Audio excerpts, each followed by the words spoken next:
what it is. Poca needed today. And I feel like I don't need to explain that. So yeah. But we about to get into this lesson. We're gonna go through the breakdown of the spring equinox. Okay. Again, I was supposed to do this yesterday, so technically this is our lesson from yesterday. So yeah. Of course, this is a gift appreciated community, so feel free to gift as you see fit. All gifts are welcome and appreciated. We do have a live gift goal that's up here, so feel free to contribute to that. If you do want to donate, you can use the bottom of your screen over here and select the gifts that resonate with you. Okay. I will be going through a lot of information in a little amount of time. So feel free to fill other people in as they come into the chat. There will be a lot more people that will come in right now. It doesn't look like it, but trust me, a lot of people, once we get started, lots of people are going to start coming in. So if you're already in the chat, kind of make yourself, an admin of some sort, and help answer some of the questions or fill in some of the blanks for those who may be a little later. Okay. Trying to think of anything else. I think that's about it. Likes do help. Shares do also help. If there are any people that you feel like can use a breakdown of what's to come with the spring equinox, then definitely share this video with them. Okay. Because like I said, we're going to be going through basically the birth chart of the spring equinox.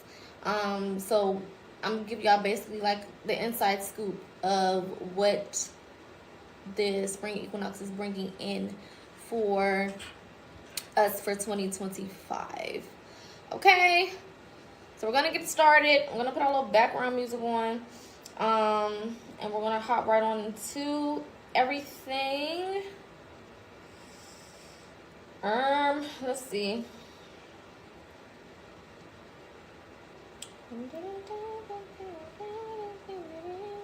Hello, all my loves coming in. Shout out to everybody that's here early. Thursdays, usually we do our topics, but again, we're doing our lesson today because I missed it yesterday. Well, I didn't miss it. Today is the day that we're supposed to be doing it. I'm gonna say it like that, okay? If I was supposed to do it yesterday, then it would have got done yesterday. Period. Ain't no coinky dinkies over here. Everything has purpose. All right, so we got to get into this. Again, we are going through the entire spring equinox. Feel free to take notes. If you do have any questions, put them in the comments, and I will answer them in the order that they come. And all that. All right, so let's get started. Okay. Let me see what side of the marker is working right today.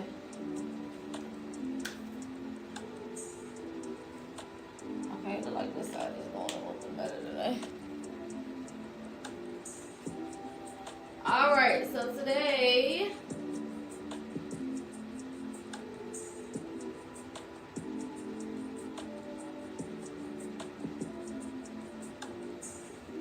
we are getting into the spring equinox. Again, I'm going to be going through all of the placements and how they will show up, the energy or the ways that it will show up, so that you guys can kind of get an understanding of how to navigate this period of time. Okay, again, if you have any questions, if I need to go back, of course I'm gonna do a recap after each section that we do, but yeah. Okay, so what is the spring equinox? The spring equinox is basically the official new season, okay? Or you can say new energetic season. So usually, people celebrate the new year. Okay. Usually people celebrate the new year in January, right? And the new year is supposed to be known to bring in new energy, and it's supposed to be basically the start of the new season, and when everything is supposed to be replenished and all of that good stuff. But the new year does not happen in January, because January is a dead season. And when we say dead season, we don't necessarily mean that nothing is going on.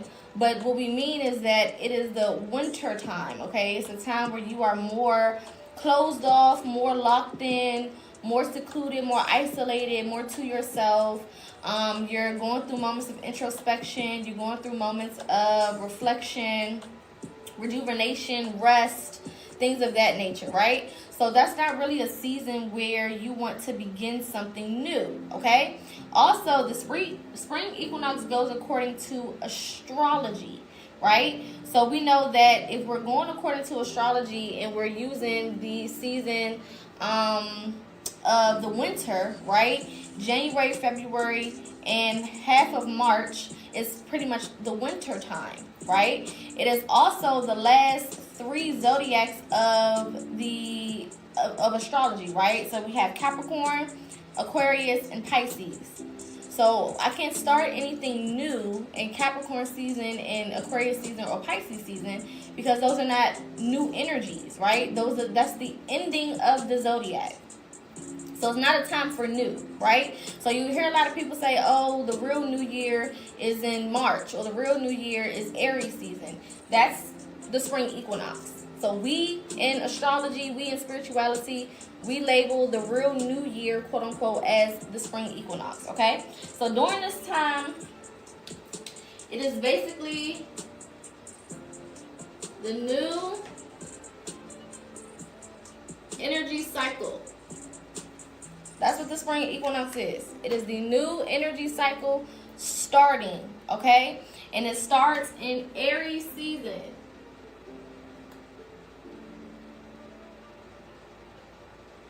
Okay? Aries season is the first zodiac, or Aries is the first zodiac sign.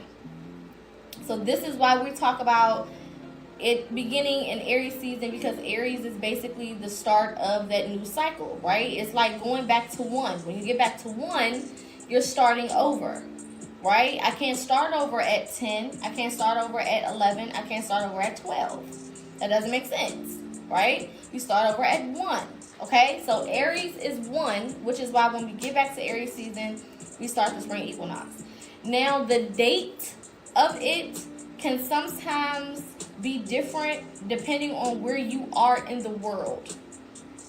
I'll say it like that.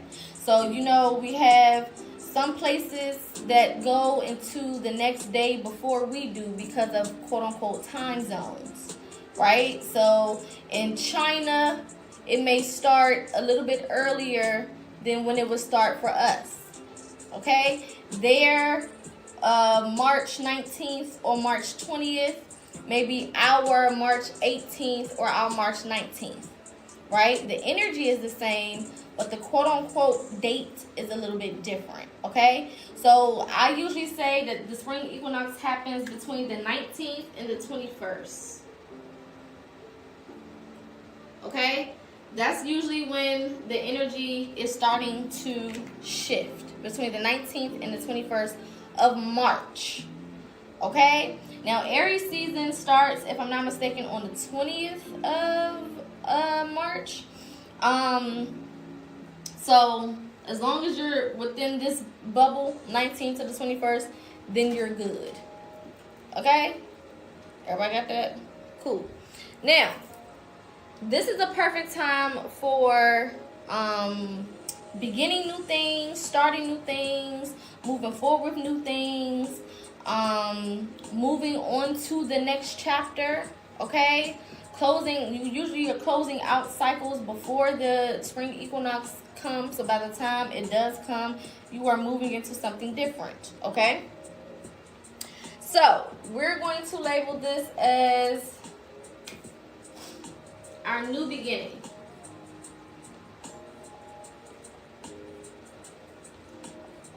Because that's what it is, okay?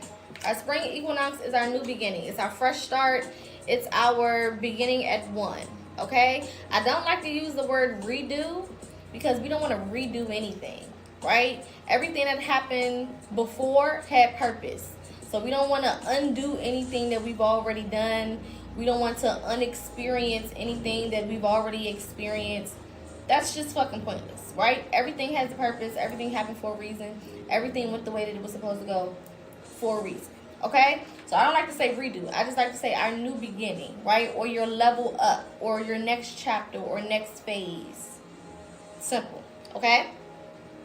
Now, I would not consider our spring equinox as like 2025, because 2025 comes from the Gregorian calendar, right? And astrology doesn't operate on a calendar system as far as like the Gregorian calendar or whatever, okay? It doesn't happen that way, right? So astrology is based off of, thank you so much for the gift. Astrology is based off of energy and planets, right? So it's technically 2025 based off of the Gregorian calendar. So some people will say it ain't 2025 yet until we go through Aries season and we go through the spring equinox. No, it is 2025 because, again, that is based off of their calendar, right? So you can't ignore what they have set in place and say that, you know, that don't start until this time. Because if we're going according to the actual years, we have no fucking idea what year it is. We just don't. The calendar system has been manipulated and changed so many times. It is hard to get an actual read of what exact year we are in, technically, right? If we're talking about the beginning of time, we have no fucking idea, right? And their calendar is based off of religion, right? This is based off of after death, meaning Christ. So we have no idea. They started that shit whenever they felt like it and manipulated the calendars and did some whole other shit. So we have no idea, right?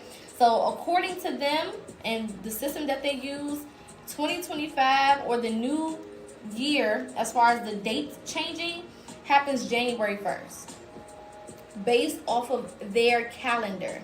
So it is 2025. Don't get confused by people saying, oh, 2025 ain't started yet. Yes, it did. According to the calendar, it did start. It started January 1st because that's when their calendars switch, right? But the new energetic cycle, right? Now we're talking about energy. We're talking about astrology. We're talking about the planets, right? The new energetic cycle doesn't start until the next Aries season. So this is why we call it the spring equinox, because it's representing that cycle changing. Okay, a new cycle beginning and an old cycle, the previous cycle ending. Okay, so technically, according to their calendar, we're in 2025. This is why we call it a 9-year, because based on their calendar, it has created a frequency, right? And we get that frequency from the numerology associated with the calendar year, right? So the calendar year, because it's 225 or 2025, that's 9. 2 plus 2 plus 5 is 9. Okay, so that's why you'll hear a lot of people referring to this year as a 9-year. That's fine. Okay, I just want to break that down real fast because some people get confused. All right, now we're going to go through the different placements that are based on the spring equinox for this year. Again, I'm going to write as many as I can on the board before we reset. Before we reset, I will always go through and do a quick review. So just in case anybody comes in a little later and like, Poca, I didn't, what does the other side of the board say or whatever, just let them know, hey, she's going to review it in a second. You know what I'm saying? Just stay tuned, okay? Because people will come in here and say that. All right? All right. So let's get into it. We're going to be going through the sun, moon, rising, and all of the planets for the spring equinox, as well as the houses, the Chiron, and the Lilith. Okay? So all of this is based on astrological energy and how it may affect you as we move forward. Okay? Take what resonates.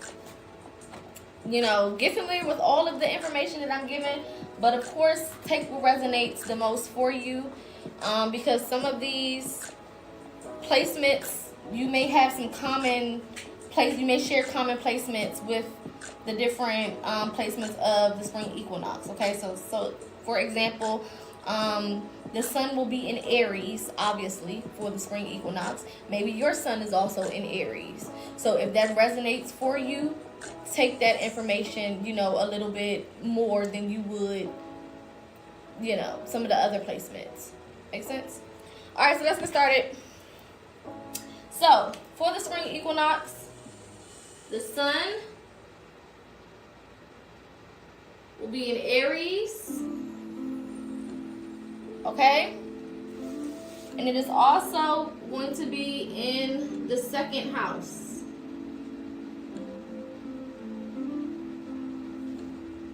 Okay? So we know Aries energy to be what? Because it is the first energy of the season, it is very bold, okay? Very energetic, very passionate, very action driven, okay? It is a fire sign, yes, all right? Listen, Venus, whatever your name is, this is the birth chart for the spring equinox. Again, let me reiterate that, because we already have some people coming in with the misunderstanding of what we're doing. This is the birth chart for the spring equinox. So this is the energy that the spring equinox is bringing into this new season. So these are the placements, not for me, but for the spring equinox. Okay? I want to make sure that we're all on the same page. This is not my personal birth chart. This is not your personal birth chart. This is not their personal birth chart. This is the chart for the spring equinox for 2025. I'm going through the placements for that chart. If it resonates with you, take it. If it don't apply, let it fly. All right? All right. Awesome. Anywho, the sun is going to be in Aries. Aries energy, again, is very bold, very passionate. It is a fire sign, so very fiery, very active, okay?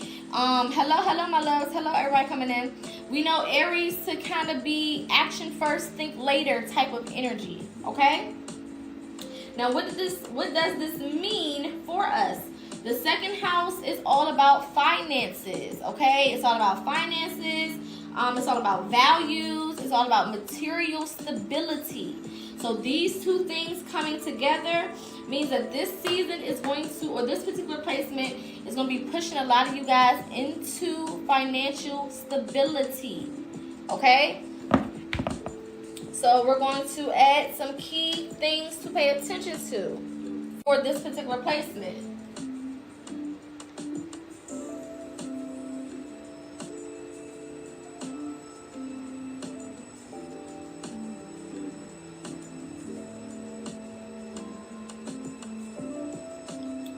Financial independence is the first one with this particular placement. Okay? So for all of my people who have been looking for ways to make more money, looking for more ways to get established, especially if you have a business or if you want to make money off of your own merit, right? This will be a placement that can work for your benefit. Okay? This is also a placement to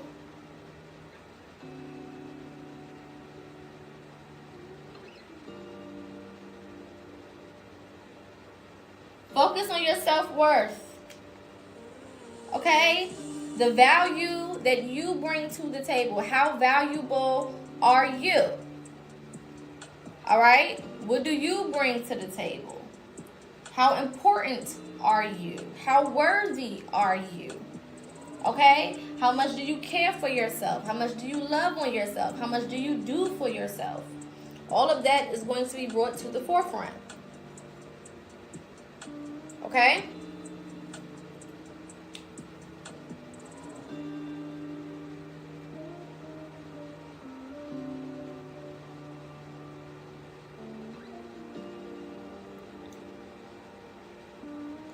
This is also a time to be fearless in your finances.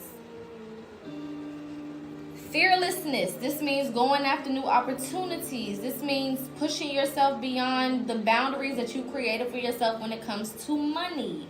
This means going ahead and taking that first step when it comes to your businesses. This means a number of things. Thank you so much for the beans.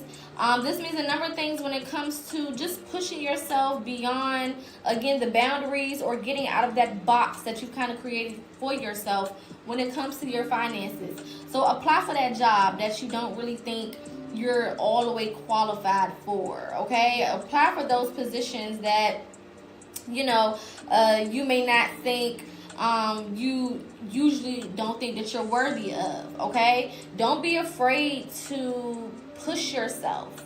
Don't be afraid to do more when it comes to finances than you usually do, because you'll have the sun in Aries pushing you, and because it's partnered up with the second house, it's going to be working with you directly with your finances, okay? Directly with your money, directly with your self-worth, directly with your values, what you see as beauty, what you see as luxury, okay? All of that is representative of the second house, and that Aries energy is going to be that fire or that push that you need to make those things happen for you, okay? Now, we definitely want to be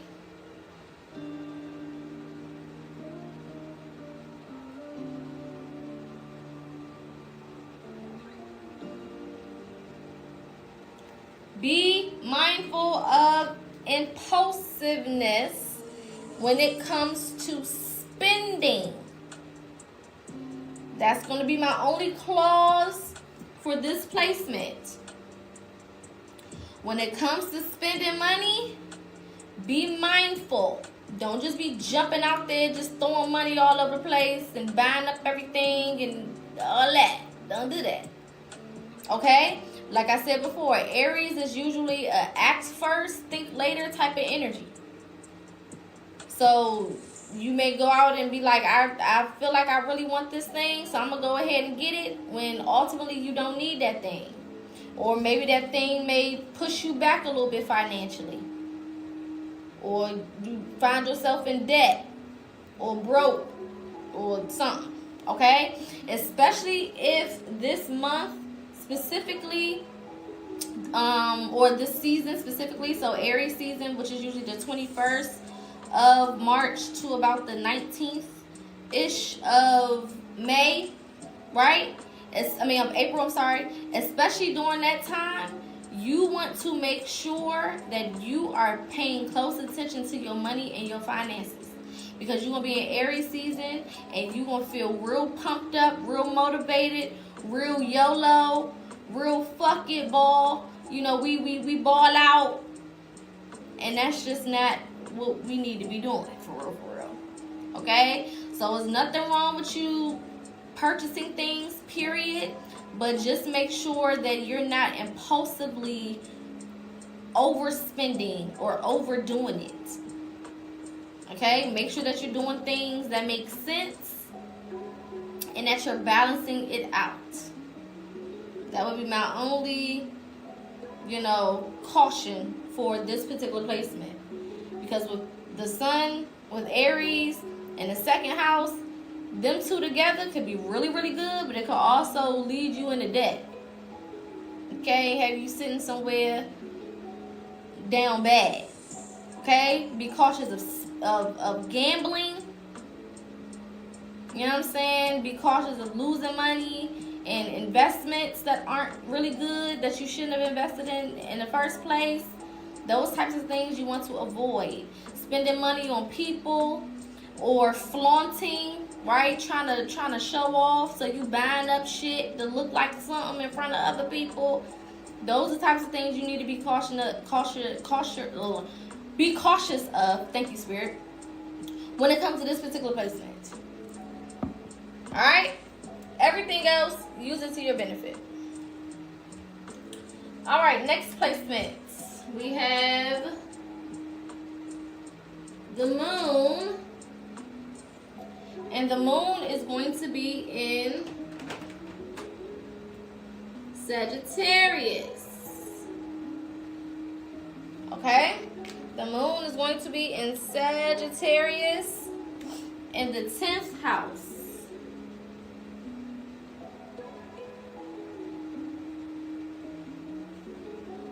All right? Now, we know Sagittarius to be a sign that loves adventure and travel, and thank you for the gift, and lots of fun and excitement in social environments, and you know, all types of things like that, right?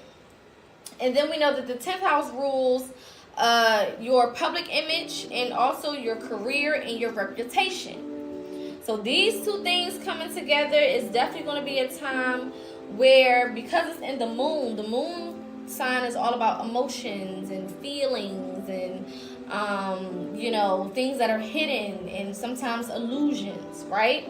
So with this placement, you're going to want to be mindful, because your emotions can be tied to the way that you are perceived, right? Meaning you may be emotionally invested into how others see you, okay?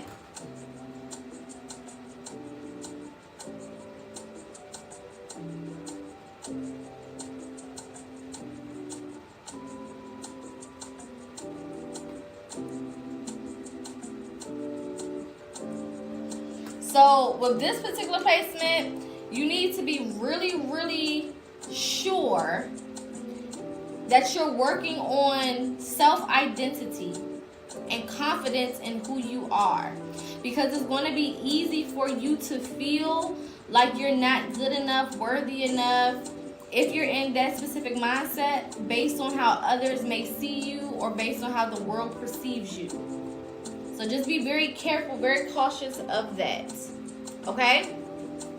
This is also a good time for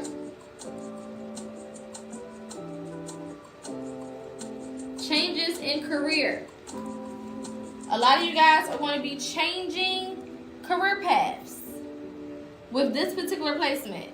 Now, this placement is going to work very well with the sun being in Aries in the 2nd house, because the 2nd house is all about money and values and luxury and things like that, right? And then you have Sagittarius in the 10th house, the 10th house being all about career and reputation and all of that. And those two things coming together can help you make some positive changes when it comes to your career. Because Sagittarius is a sign of adventure, right? And unexpected adventures for the most part. You may have some changes in career that may lead to some different experiences, right? So you may find a career, or you may find yourself in a career that you never would have seen yourself in before, or that you never would have thought that you may have liked or would have had any interest in, okay? And that's a good thing. All right, so just be open. With this particular placement, you're going to have to be open, especially when it comes to the career front.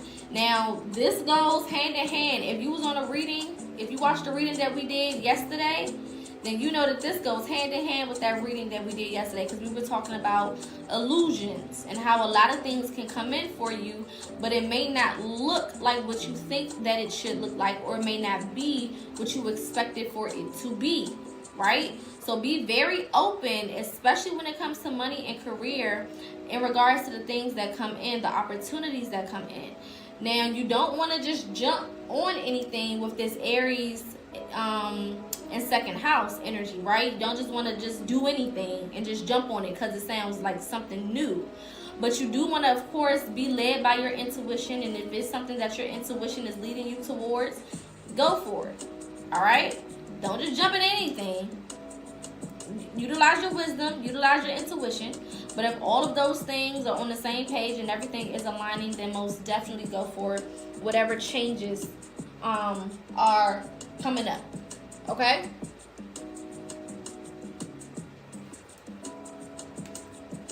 This is a great time to be goal focused.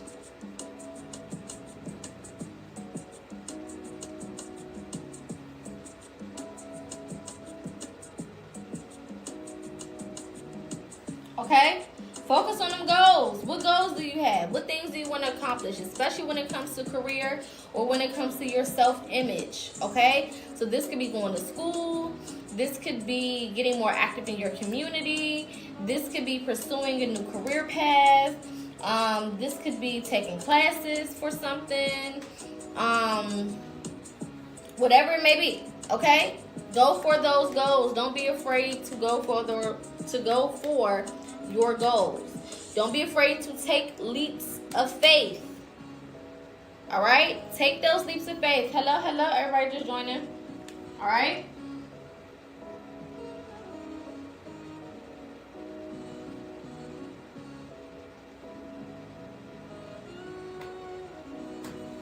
Take the leaps of faith. Don't be scary. Okay? Again, if your intuition is leading you towards something, it's leading you there for a reason. That's just that on that. I know sometimes we may be a little fearful, we may be a little cautious, blah, blah, blah, blah, blah. You know what I'm saying? Whatever. But take them leaps of faith. Get out of your comfort zone. This is the perfect time to do so, especially with the sun in Aries. You're going to have more of a, I don't want to say an unapologetic nature, but you're going to be a lot less fearful. Okay? A lot less fearful than you usually are, and a lot more optimistic, because Sagittarius is a very optimistic sign. Extremely optimistic. I think they are one of the most optimistic signs in the zodiac. So these two placements alone partnered together are good enough to kind of get you way past where you thought you would be and push you into some new shit that will actually work out for your good.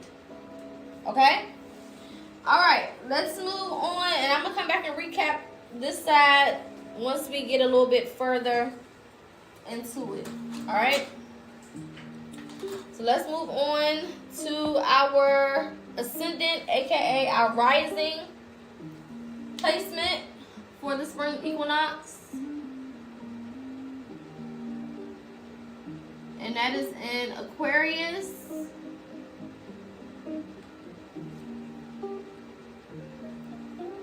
And it is not in any house, so this is just straight Aquarius energy.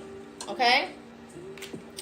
Now, with rising being in Aquarius, this is a very innovative, a very rebellious, a very out-of-the-box placement. Okay? So, already, just with the sun, moon, and rising of the spring equinox, there's a lot of opportunity to be pushed into some whole new shit. Some shit that you've never done before, never experienced before, never had before. And this aligns perfectly with the readings that we've been doing so far in 2025. If you've been tapping in for our readings, this is going like hand in hand right now. Okay? So, rising in Aquarius, very innovative, very forward-thinking, unique perspectives, craving and desiring freedom for sure. Okay? So this is going to be a time for you to be authentic.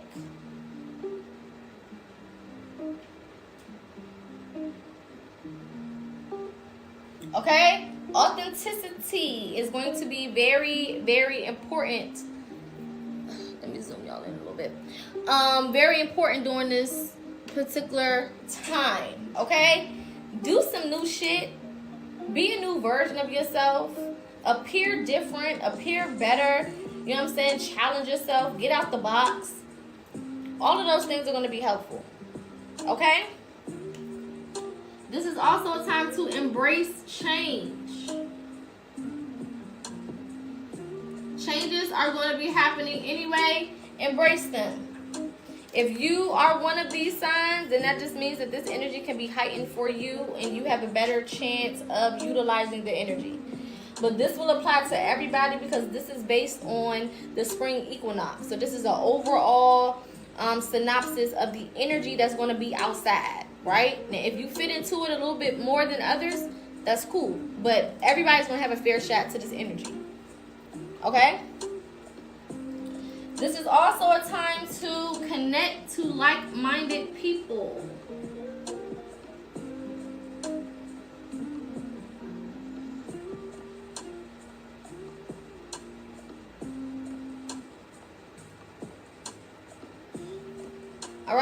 connect with like-minded people. Don't be afraid of community. Don't be afraid to ask for help. Don't be afraid to rub shoulders with people. Don't be afraid to ask questions. Don't be afraid to make friends. Don't be afraid to create a community, grow a community, be a part of a community, whatever. Okay, it's going to be a perfect time to do all of those things. If you have new ideas, don't be afraid to push those new ideas. If you have a unique way of doing something, don't be afraid to have a unique way of doing things. Okay, this is a placement where you really want to allow yourself to be very unapologetic. Okay.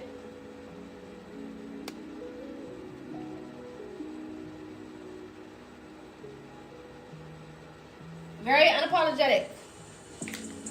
Do you, boo-boo. Don't worry about the people's, opinions and whatever. Fuck all that. If you got an idea, go with that idea. If you got a new way of doing something, do it that new way. If you see something from a perspective that other people don't see it, stand tall in your perspective. Okay? Because it's all happening for a reason. It's all being brought to you for a reason. And again, this is a year, like I've been telling y'all, of innovation and new things. So a lot of people will not be previously exposed to what you are putting out in the atmosphere. It may be the first time that they've ever heard of some shit like this. You may have an idea that is completely brand spanking new, that nobody else has tried.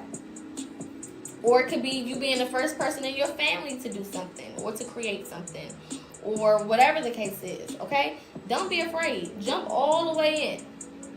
Jump all the way in, no matter how scary it is, no matter how, many people say, I don't think that's a good idea, and they have opinions. The best thing you can do this year is to go for it. Wherever you land is wherever you land. Alright? Our next placement before I clean the board is Mercury. And Mercury is going to be also in the sign of Aries. Okay? And it is retrograding in the second house.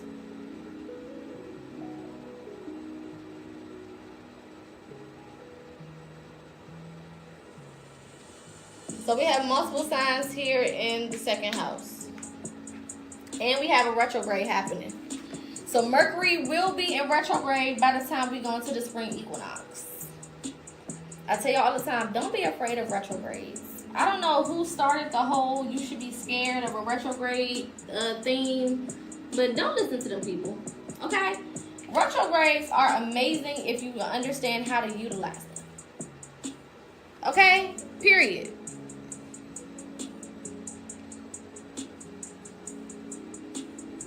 Retrogrades are very beneficial when you understand how to utilize them.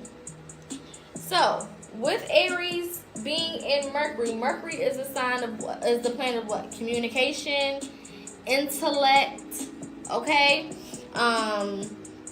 Your thoughts, all right? Knowing how to communicate your thoughts, all right? So during this time, thank you so much for the gifts, my loves. During this time, and because it's in the second house, as you know, the second house is all about your finances, your career, not career, but your finances, your whatever you deem luxury, whatever you deem beauty. It could also be relationships, okay? So with Mercury being in the second house and retrograding in Aries, we kind of got a lot going on, all right? Now, with this, because it's in the second house, it's going to influence the way that you think about money. All right? So the way that you think about money is going to be capitalized with this placement.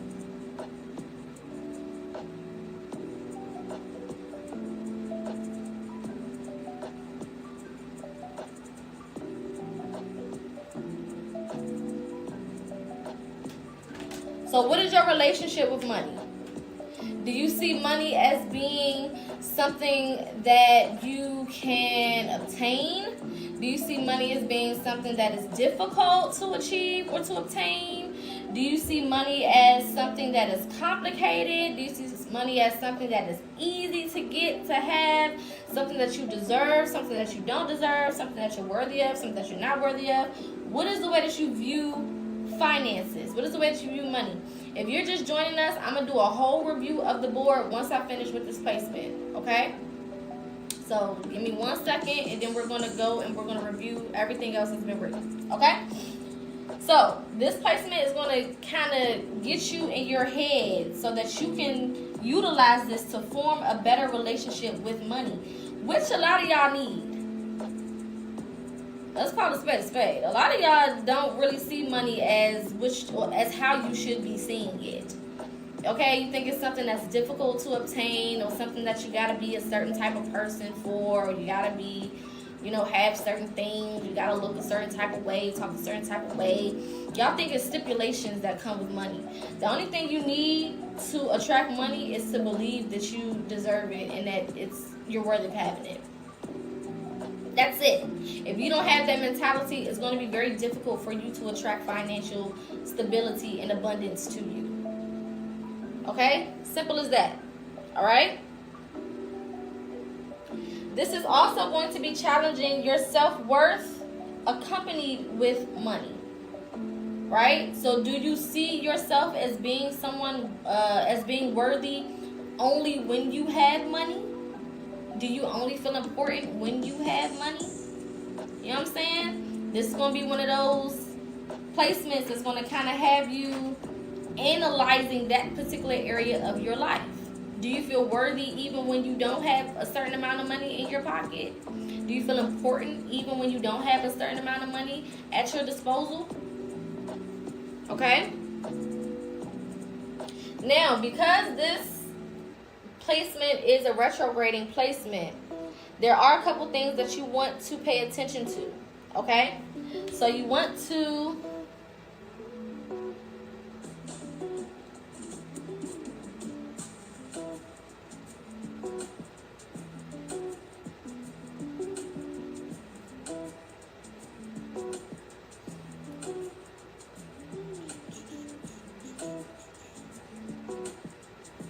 be mindful of financial decisions. Okay? Mercury, the planet of intellect, all right? The planet of the thought process, thinking things through. It rules the mind, right? Am I thinking things through when it comes to spending money? Am I thinking things through when it comes to, how much money I'm spending, the things that I'm purchasing? This could also be contracts. This could be investments. Am I thinking this shit through? Am I being impulsive? Okay? This is the time to focus on that. Avoid impulsive purchases.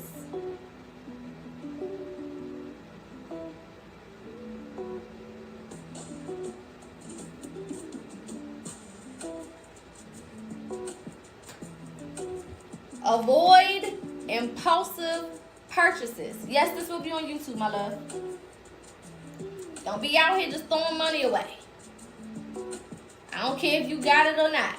You can hit the lottery and be a billionaire this year. That still don't mean go out here and just be spending money all willy-nilly. Okay? Financial literacy is going to be important. And I'm giving y'all all of this information now so that you can prepare. So if you know that this energy is coming up, right, you can go ahead and start studying financial literacy now. So you don't have to wait until it comes and then now you in it. Okay, this is a preparation live so that you can have the things that you need in advance. All right, so some of y'all need to go start looking at, savings plans, IRAs, funds, what you call it?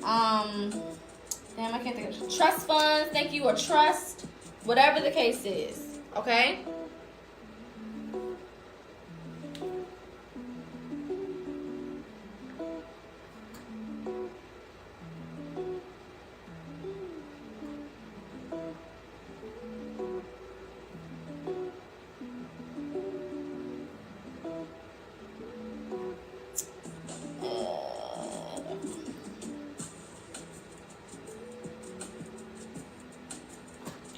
This is also a placement where you want to make sure you are reflecting before committing to anything. In other words, think before you commit. Reflect before you commit. Get all the information before you make a decision. Alright? Don't just see an opportunity, see something and it's nice and shiny and sparkly and you just jump on it just because of that. Think it through. Give it a little brain power. You know what I'm saying? So on and so forth. Okay? Let's do a quick review before we go through the next placements. Alright, so to quickly review, this is the birth chart for the spring equinox. These are all of the placements, all of the places where the planets will be when we go and move into the spring equinox for 2025. The sun will be in Aries in the second house, okay? The second house demonstrating or representing finances, value, money, things of that nature, right? So this is going to influence financial independence. For my people who've been waiting for financial stability, waiting to be financially independent, be able to do things on your own, afford things on your own, this is a great time to get out of debt. This is a great time to pay off credit cards, things of that nature, okay? This is also a good time to focus on your self-worth. How worthy are you outside of money, outside of tangibles, outside of valuables, outside of materialistic things, okay? This is a time to be fearless in your finances. So don't be afraid to, apply for that job that has that crazy salary. Okay? Don't be afraid to invest in certain things that make sense and that are aligned with your intuition. That's the key thing to remember. Okay? Don't be afraid of money itself. Some of y'all afraid of money for whatever reason. Okay? Be mindful of impulsiveness. Be mindful of being impulsive. Purchasing things when you don't need them, or just purchasing things impulsively. Buying things for people. Investing into things. Signing contracts. Whatever. Be mindful of that. Okay? Then we have the moon. The moon will be in Sagittarius in the 10th house. The 10th house represents career, reputation, the way that people perceive you, the way that people see you. And it's going to be important with this placement. You may be emotional about how others see you. So a lot of you guys may have a lot of introspective moments where you're kind of like, judging yourself a little bit based on how the world see you, based on how you're perceived outside of yourself. Now, this can be a beneficial thing, right? If there's some self-work that you need to do. But some people can also take that too far, where now you are basically, measuring your self-worth based on other people's opinions. And you don't want to do that, right? So if it's something constructive that you can take in and be like, you know what? Based on how people are viewing me, this is something that I may need to change, or I may need to fix or correct, or whatever, okay? If it's constructive. If it's destructive, then you need to know, okay, that's not for me. I'm going to leave that where it is. Okay?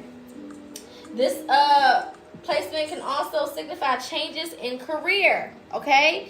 So be open to career changes. Some of you guys may have, for example, let's say you went to school to be like a social worker or whatever, right? But by the time you get into the spring equinox, you feel yourself being led to go into IT or something. Do it. You know what I'm saying? Or you went to school to be a pediatrician, but now you feel led to fucking open up a dance studio or something. Like, changes that may not make sense or may not go together. Big jumps, big leaps between career genres or career paths. If it's something that you feel intuitively guided to, go for it. Because a lot of times, especially when it comes to school, we go after careers and we take classes based on what we think will make money.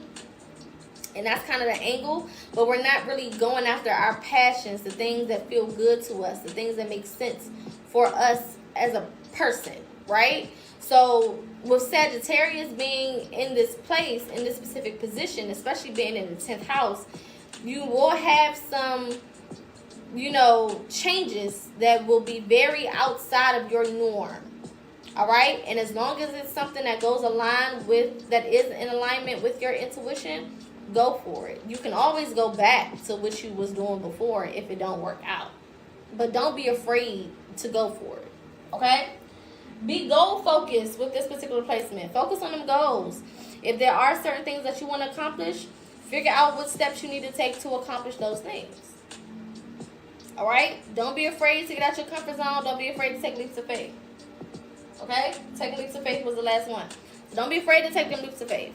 Don't be afraid to get out your comfort zone. Don't be afraid to do things that you haven't done before. That's Sagittarius energy all day, especially when it comes to your career. Okay? Also, don't get so caught up in things just because of the way that people see you. So, let's say, for example, you know, you want to be a singer, but your mama is like, you went to school to be a nurse, you need to be a nurse. You know what I'm saying? Go be a fucking singer. You know, like, don't not do what you're passionate about, especially when it comes to career, because of other people's opinions. This is the time for you to really be led by whatever passions you have, whatever desires you have, right? As long as it is intuitive. That's the thing. As long as it's intuitive and it is happening in alignment and it makes sense, then go for it, right? Don't just jump into anything and be like, well, Poca said. Intuition first, all right? Our rising sign is in Aquarius, okay? Aquarius being a sign of innovation, of uniqueness, of unapologetic nature, okay? Of community, activism, and things of that nature. So with it being in a rising placement, this is a time to be authentic. Be authentic. Okay? Yes, this is the first set of notes, y'all. So if you just join in, this is the first recap. Be authentic. Don't be afraid to be the first person to do something. Don't be afraid to be the only person doing something. Don't be afraid to do something that people never heard of before. Excuse me. Don't be afraid to get out your comfort zone. Don't be afraid, you know, for people to think that you look crazy. Fuck all that. Okay? Be authentic. Embrace change. If you just joined in, you have not missed a lot. This is the first recap that we're doing. Embrace change. Change is going to happen, especially with Aquarius energy. Aquarius is all about, you know, different changes, right? Doing things out of the box, right? Changing things that have been a certain type of way for a very long time. Things that are outdated, okay? So a lot of you guys can most definitely be put in positions to go for changing things that are very outdated. Even if, let's say, this is your job and your job has been doing things a certain type of way before you got there. You might be the one to introduce like a new program, a new software, you know, a new master class, a new way of doing something, anything like that, okay? So it doesn't necessarily mean that you have to go start a whole new career. Maybe the career that you're in, you may be the catalyst for it to have some type of, you know, monumental change, or for something to be different in that specific space. Don't be afraid to do so, okay? This is also a placement where you can connect with a lot of like-minded people. So when we're talking about getting out of your comfort zone, we're not just talking about, you know, getting out of your comfort zone in a way that you do things, but also get out your comfort zone in the type of people that you connect with. Stop trying to connect with all the same types of people. Connect with somebody else. People that you wouldn't normally talk to. Talk to them people. You know what I'm saying? Ask them people questions. You know, rub shoulders and bump elbows with them. Because you never know what these types of new connections can lead to. You never know what new types of friendships you could develop. Okay? You never know what types of new relationships you can develop. Be open, alright? And of course, be unapologetic. As long as you are doing something that aligns with you, as long as you're doing something that you're intuitively guided to do, that you feel comfortable, not necessarily comfortable, because sometimes you won't feel comfortable, but something that feels organic and it feels true to your nature, be unapologetic. Fuck them people. Fuck their opinions. Fuck how they think about it, feel about it. Oh well. Alright, oh fucking well. Then we got Mercury in Aries, and it is retrograding in the second house. Going back to the second house, talking about finances, talking about values, talking about material things, talking about beauty, okay? So with this placement, the way you think about money is going to be significant. What is your relationship with money? How do you think about finances? How do you think about money? Do you see yourself worthy of having money? Do you see yourself worthy of being abundant or being prosperous? Okay? Do you feel like you have to look a certain type of way to have money, or be a certain type of way, or whatever? Okay? Be mindful of financial decisions. Don't be so impulsive. Think before you spend. Think before you sign contracts. Think before you invest. Think before you gamble. Okay? Avoid impulsive purchases. Don't be buying no camel with your tax money. Don't do that. Some of y'all get these taxes. It's a reason why they do taxes around this time. Everything is astrological. So there's a reason why tax season is around Aries season, because that's when you're the most impulsive. That's impulsive energy. They know you're going to go spend that goddamn money like you ain't never had it before. So don't be impulsive. If anything, make smart purchases. Invest smartly. Okay? Spend money thinking things through first. Don't just be jumping out there doing shit. Okay? I don't want to see nobody pull up in on that motherfucking Lamborghini and you know that you could use that money for a class or a course or something. Be smart. Okay? This is not your time to go purchase an elephant or nothing. Reflect before commitments. Reflect before you make any types of commitments. Whether this is a relationship, whether this is a contract, whether this is any type of financial commitments. This can also be like those pay later type of things. Okay, before you get yourself into something that you're going to have to continuously use money for, be locked into, credit cards, shit like that. Okay, reflect before you get into any type of long-term style commitments. Think it through. Make sure it makes sense. All right, let's go ahead and move on to the next 4 placements. This will be on YouTube, so if you miss anything, you will be able to watch it back on YouTube. Click the link in my bio, and it'll take you to my YouTube for you to watch it back. It'll be posted tomorrow.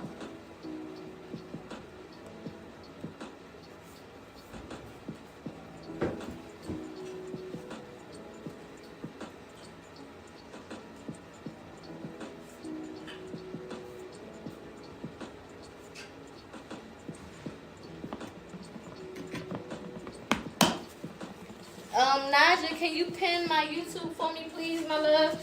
Also, shout out to all the people who's been sending gifts. If you do want to donate any gifts, it is much appreciated. You can use the gift sign at the bottom of your screen to do so. Not required, but definitely appreciated. Thank you so much. Thank you so much.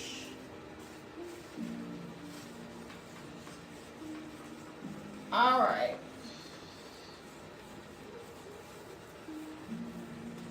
So let's go through our next 4 placements.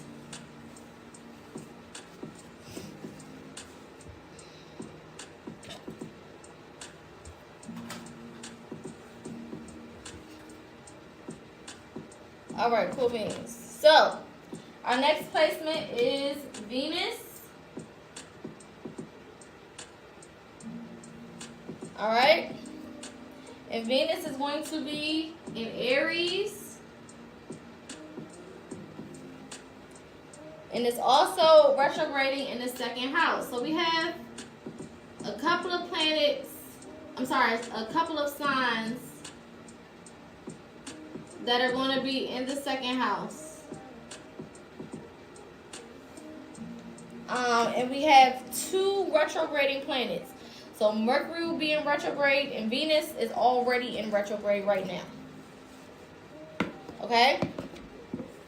Now, because Venus is the planet of love, the planet of relationships, and all that good lovey-dovey stuff, is in Aries, and it's retrograde in the second house, we have a lot going on here.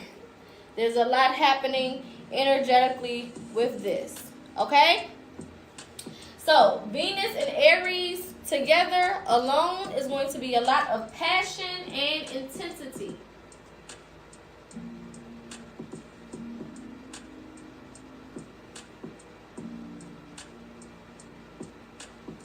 Okay?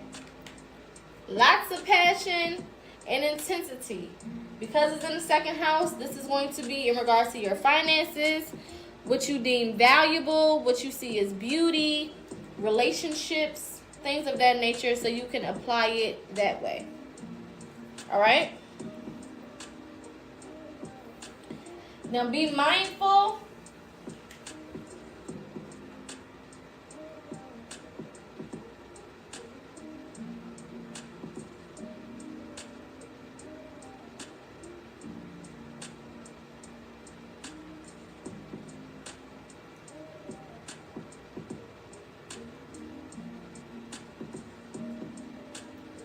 Be mindful of impulsiveness in relationships. And I know I'm writing a little small because I want to be able to fit it all.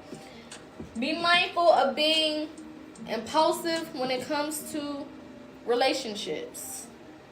Okay? Don't just be jumping into nothing with everybody's, oh, I love you, and you mean the world to me, and blah, blah, blah, blah, blah. And now you all doing too much. Be mindful. Okay? This also means if people come back from the past and you know that they motherfucking ass is not for you, leave their ass in the past. Don't get back into nothing with nobody who ain't for you. Don't serve your highest good, so on and so forth. Leave their ass where they at. Okay? Now with this placement, there's going to be some lessons with love and money.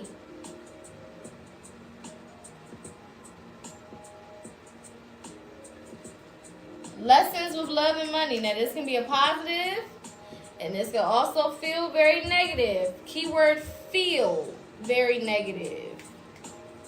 Alright? Doesn't mean that it necessarily is, because if there's a lesson that you need to learn, you need to learn it. It is what it is.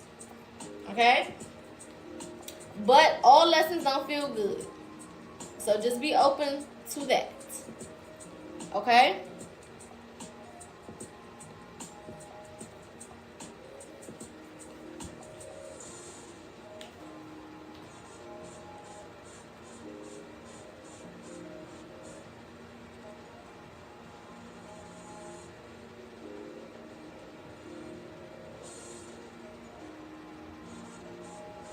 Be mindful in the ways that you express love and affection.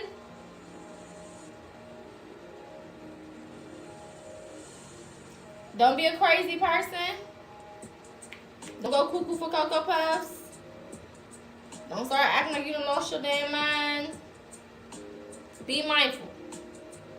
Okay?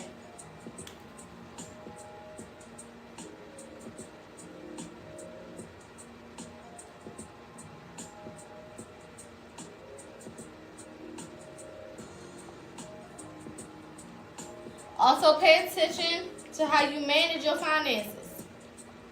Yes, don't be a crazy person, okay? Pay attention to how you manage your finances.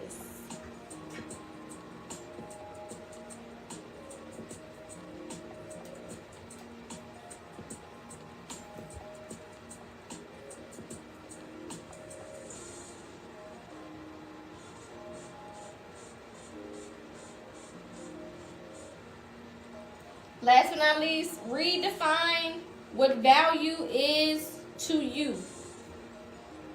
So what is value to you? It needs to be redefined. Thank you, Corey. Okay? Redefine what value means to you.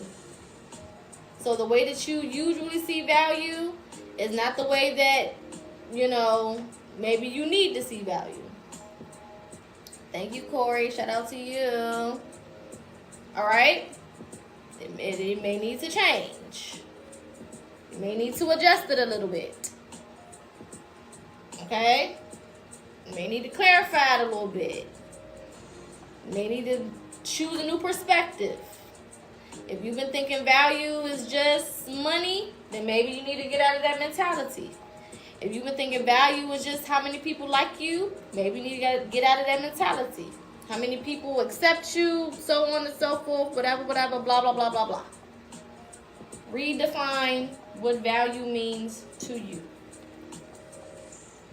All right?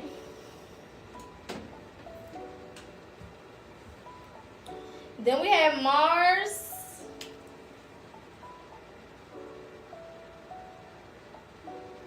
And Mars is in Cancer, which is a very odd placement for Mars.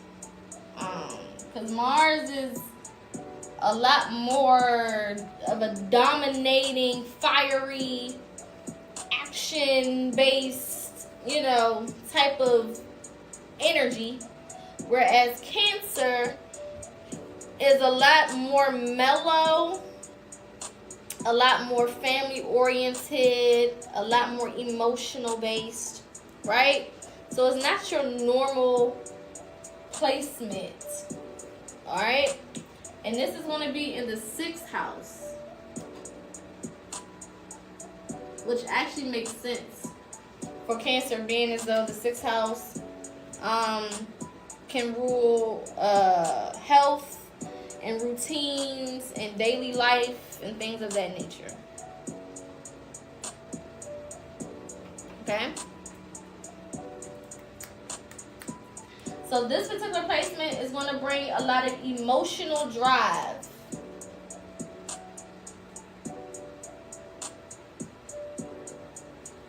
Which can be a good thing, and it can also be a little bit of a type of thing, right? So being driven emotionally can be good if you're doing something useful with it. But if you're being driven emotionally to do some wicked shit or be crazy or be a little questionable, then that's probably not the best utilization of this placement. Alright? This particular placement can also cause moodiness,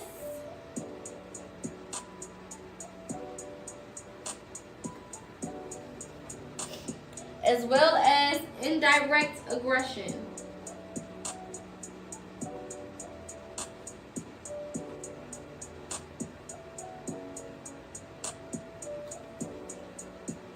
Don't be passive aggressive now. Don't be extra moody and in your feelings and rude. You know what I'm saying? Try to work through your emotions in a healthy way. Okay?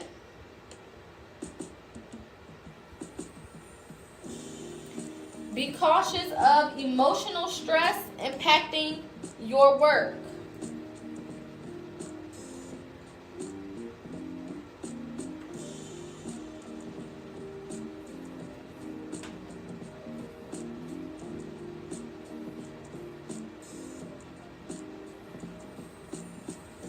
Alright? Thank you so much for the gifts. Be cautious of your emotional stress impacting your work.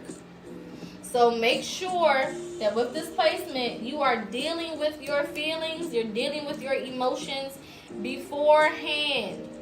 Don't allow things to bubble over. Don't allow things to linger. Okay? Don't just sit back and feel however you feel and don't talk about it or say something or whatever. Don't be passive aggressive knowing that you feel some type of way and being sarcastic and being an asshole. Be cautious of all of that. Okay? Focus on self-care and setting boundaries.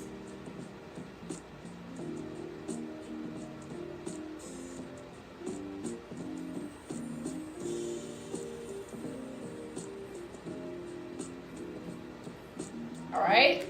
Set your healthy boundaries and make sure you're prioritizing self-care. Do for yourself, care for yourself, be attentive to yourself and your feelings, so on and so forth. Alright?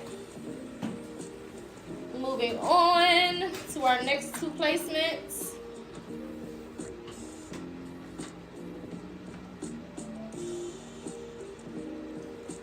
Next we have Jupiter, and it's going to be in Gemini in the 4th house. I don't like how this side of the marker is looking. Alright, Jupiter is in Gemini in the 4th house. Now, Jupiter is a planet of expansion, of luck, of fortune, all of those types of things, right? Gemini being the sign of intellect and curiosity and communication and adaptability and knowledge, okay? The 4th house rules your foundation, your family, your home life, okay? So this is a good time to expand your home life. Great placement for babies. Great placement for marriage. Great placement for adoption. Okay? This can also be social family. So, friends that basically become family, things like that. Okay? So expanding the home life.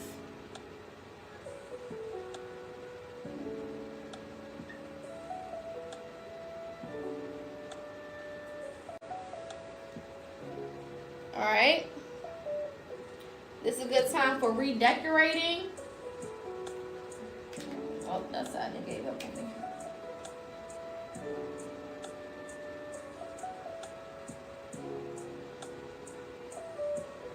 Redecorating the home and reconnecting with family, if it is for you to reconnect with them.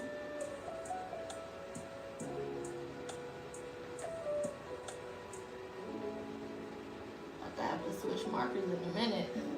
These markers are getting shittier and shittier as we go. Alright. This is also a time to seek wisdom from ancestors or elders.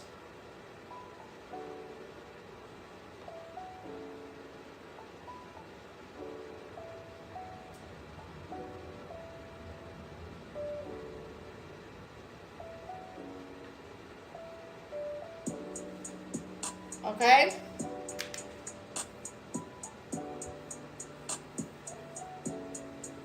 And allowing new perspectives to help shape your foundation.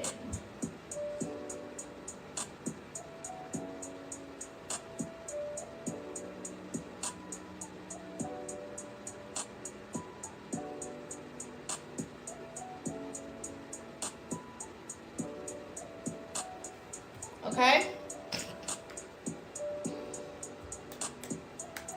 So this is a pretty cute little placement right here. Jupiter works very well with Gemini, given the fact that Jupiter rules Sagittarius. Sagittarius is the sister sign of Gemini. Jupiter, those two signs oppose each other. So Jupiter and Gemini they usually work very well together. And then Gemini being in the 4th house, dealing with foundation, Like I said, family, home life, okay? Geminis are very homely people. A lot of people don't know that because they think that Geminis are just social butterflies. But most Geminis are homebodies. Actually, every Gemini that I know is a homebody. They just are very adaptable. So you may think when you see them outside that they like to be all outside. But really, they like to be at home. They like to be with their families and their friends and the people that they love and care for. They rather do that than anything. Okay? They'll go outside. They'll have fun. They can adapt to any situation. But they rather be around the people that they love somewhere in the house or ducked off. So this placement works really well together. Okay? I don't really have any... There's really no negatives with this placement. Alright? Our last placement for this section is going to be Saturn. And Saturn is in Pisces in the first house.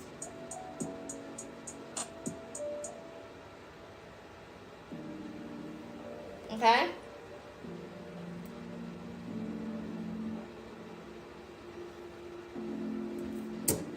So, Saturn being the very spiritual, the planet of lessons, rather, okay, and Pisces being a very spiritual, intuitive sign, happening in the first house. The first house is all about self, okay? This is going to be bringing a lot of lessons around spirituality, boundaries, and emotional discipline.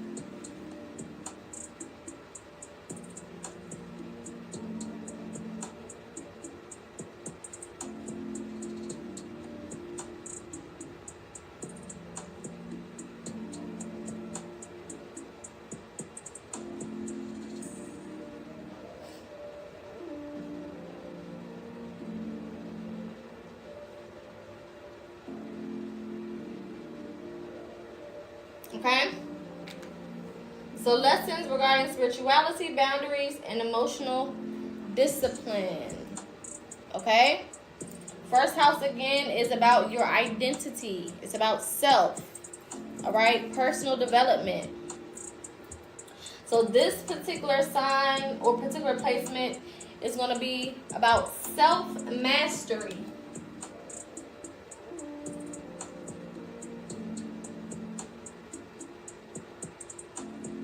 How to be a better version of yourself. How to show up better, which includes boundaries, not letting everybody around you, not letting everybody be in your space. Thank you so much for the gifts. Not allowing everybody to, have access to you. Okay? This is also going to push you to be more disciplined overall.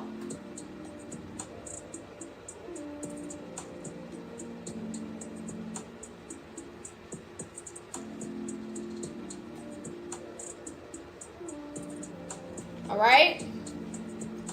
While also embracing your intuition.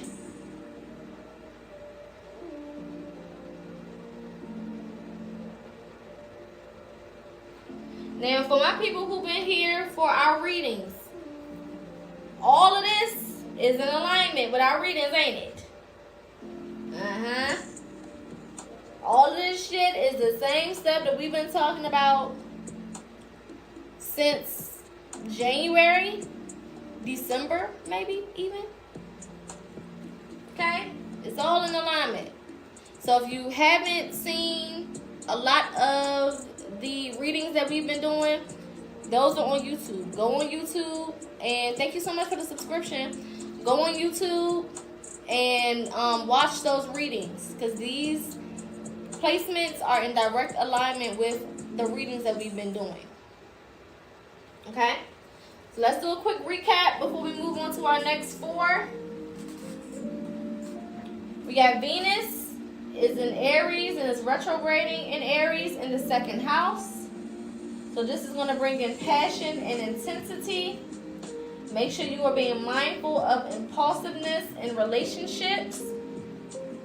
There's going to be some lessons dealing with love and money. Doesn't have to be negative, but it will be things that you need to know. Be mindful of expressing your love and affection. Okay? Make sure that you are properly managing your finances. And it's going to help you redefine what true value is to you. So what is actually valuable? Okay? What does value actually mean for you? Or what does it need to mean for you moving forward? Then we have Mars is going to be in Cancer, and it's going to be in the 6th house. Okay? Mars and Cancer aren't usually two energies that work. They don't really like each other all that much. Okay? I won't say they don't like each other, but they don't mesh very well. Right? So it's always going to be something that kind of comes with that. So this is going to be affecting your emotional drive. The way that you feel about certain things, the way that you see certain things, how you get in your emotions in regards to certain situations and experiences, so on and so forth. Be mindful of that. Also, be mindful of your moodiness and indirect aggression. This is basically a combination of action and feelings. And you have to really make sure that those two things come together. I don't want to say perfectly because we don't believe in perfection, right? But you want to make sure that they mesh well enough for you to get to whatever you're trying to get to, or for you to achieve whatever you're trying to achieve. Okay? Be mindful of emotional stress impacting your work. So deal with your feelings. Prioritize self-care and set your boundaries. Especially before you go into workplaces or before you do things that involve work. Okay? And this doesn't just mean work as far as your job or career. This could be work towards anything. You working towards anything or working with anything. Okay? Then we have Jupiter in Gemini in the 4th house. Jupiter being the planet of expansion, of luck and fortune. Gemini being the sign of adaptability, knowledge, intellect, communication, social skills. Okay? So, and then it's in the 4th house. 4th house representing family, foundation, what else? The home. Okay? So, this could be expanding your home life. All right? Marriage, children, setting new principles, foundations, using different perspectives to help shape your foundation, okay? Redecorating, so you maybe want to redecorate your home. This could also be moving to a new home or a new environment. So maybe you're going from like living in like the cold to the tropics or something like that for some of you guys, okay? Reconnecting with family, rebuilding bonds or reconnecting with loved ones, family members that you may have lost that connection with, or that you may have struggling to connect with, for a while. All right? Make sure that you seek wisdom with your ancestors and your elders. This is a perfect placement for that. Thank you so much for the gifts. Perfect placement for you to be seeking wisdom from your ancestors, spirit team, and your elders. Okay? So going back to meditation, meditation is going to be really good to get into with this particular placement. Also, the elders that are here and living, prioritize spending some time with them. Talk to them. Have some conversations. Hey, grandma, tell me about the different tips and things that y'all used to do back in the day when somebody was sick. Or tell me about the different tools that y'all used to use for this and whatever. Tell me some family history. Where did we come from? What states did we live in, and where did grandpa come from, and where was grandma living, and blah, blah, blah, blah, blah, blah, blah. Take advantage of your elders, and not in a negative way, but in a positive way, where you're, gaining information and knowledge and wisdom, things that you could pass on or help you, again, shape that foundation, okay? Some of you guys could also be coming up with some new traditions as well with this placement. So maybe, you want your family to celebrate the spring equinox instead of Christmas or something, or you may create your own holiday or some type of family tradition, Sunday dinners or, something that just resonates with you, Okay? Then we have Saturn is going to be in Pisces in the first house. Saturn being the planet of lessons and karma. Pisces being the sign of spirituality and intuition as well as illusion. So be careful with that. And then it's in the first house. First house is all about yourself, who you are as an individual. Okay? So there's going to be some lessons regarding spirituality, boundaries, and emotional discipline. Okay, how do I need to be more spiritual? How do I need to tap in deeper into my spirituality, right? And what places or what areas in my life do I need to correct my boundaries or establish boundaries or sometimes remove boundaries, right? Because sometimes having boundaries in the wrong place can actually set you up for a loss or set you up to not have certain things that you need or that you should have access to, okay? So it's all about the situation and what's going on. And then emotional discipline. Do I know how to handle my emotions in the right places at the right time with the right people? Okay? This is also a time of self-mastery, right? What parts of myself do I need to master? There's certain things that you should have been mastered. There's certain things that you should have been worked on, that you should have been gotten done. Thank you so much, Corey. Okay? What areas of your life do you need to work on a little bit more? Okay? Becoming more disciplined. In what areas of your life do you need to be more disciplined? Are you slacking? Are you bullshitting around? You know what I'm saying? Is there more that you need to do? Is there some things that you need to let go of or leave behind? Alright? And then embracing your intuition. Pisces is one of the most intuitive signs of the zodiac. So, are you, embracing your intuition? Do you have a good relationship with your intuition? Are you listening to your intuition? Okay, do you listen the first time? Do you listen when it's too late? Or what is the relationship that you have with your higher self, aka your intuition?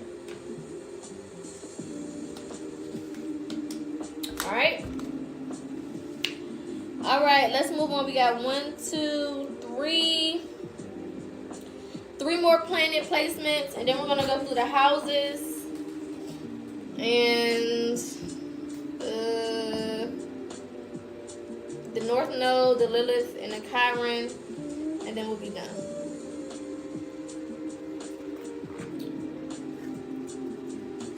Again, if you missed anything, you can watch this back tomorrow. Rising, it'll be posted on my YouTube. That link is in my bio. Make sure you subscribe so that you get the notification. If you are watching this as a playback on YouTube, feel free to gift as well. Gifts are appreciated, and you can use the chat to do so.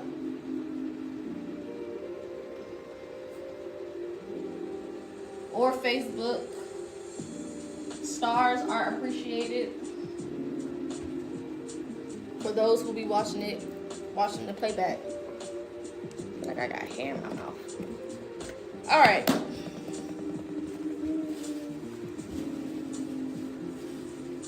For those who are in the chat, if this is your first time watching, drop a heart. If you are a returning member, drop any other emoji. I don't care. I want to see who's in here.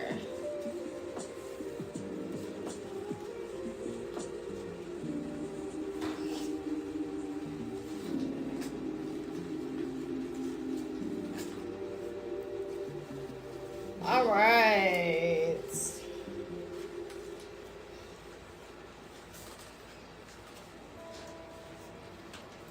All right, shout out to y'all. All right, let's get into these next few placements.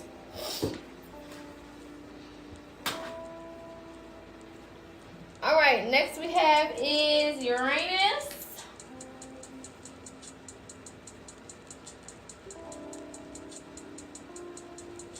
Uranus is going to be in Taurus.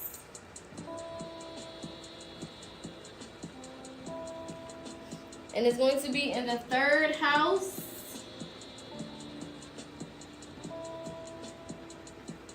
Okay? Now, Uranus is the planet of sudden changes. Okay? Uranus usually governs Aquarius. So if you think about Aquarius energy, Uranus is kind of the same, all right? It usually governs sudden changes, unexpected things, innovation. So with this, there could be a potential for sudden changes in finances. Okay, Taurus being a sign that kind of rules money, finances, material wealth, things of that nature. And because it's in the third house, it rules communication, learning, things of that nature, right? So there could be some unexpected changes in finances and stability.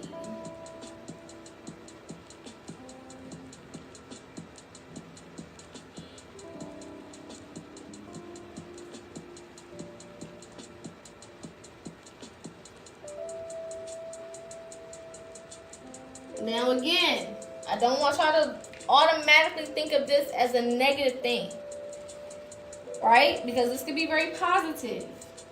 It can be absolutely positive, right? This could be like hitting the lottery, unexpected, right? This could be unexpected money. This could be inheritance. This could be, you know, random checks or things that you have been owed, okay? Or because it's in the third house, it can be unexpected things associated with, let's say if you're a speaker or if you do content creation or something along those lines. It can bring in some money for you in ways that you probably didn't expect, or in opportunities that you probably didn't expect, okay? But it can also happen on the other end, where it could be some unexpected changes, maybe a loss of a job, or something that will cost you money, a car or a home or something like that. It really just depends on the person and the situation. So I don't want this placement to scare you, okay? If anything, I want you to allow it to make you be more attentive to what is going on and what your intuition is saying, because we always get a warning, right? We always get some type of message before things, I don't say fall apart, but I'll say fall together. Okay? This can also be unexpected shifts in communication.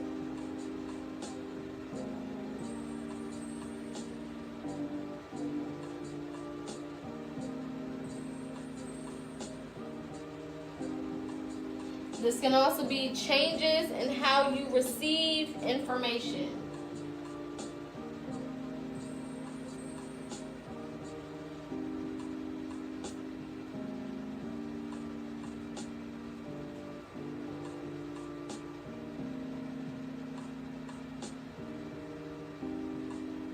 Okay? So with these two things, shifts in communication, this could be a change in the way that you communicate. This can also be changes in the way that other people communicate with you. All right? And then changes in how you receive information. So this could be a difference in your learning style, because we're dealing with the third house, which is the way that you learn, the way that you communicate, the way that you intake knowledge. So some of you guys may shift learning styles. Maybe you're going from being someone who just skims through things to being more of a deep researcher. Maybe you're going from somebody who usually reads books only to being someone who likes lectures. Maybe you're going from being someone who just kind of gets their information from other people to being someone who looks into things for yourself.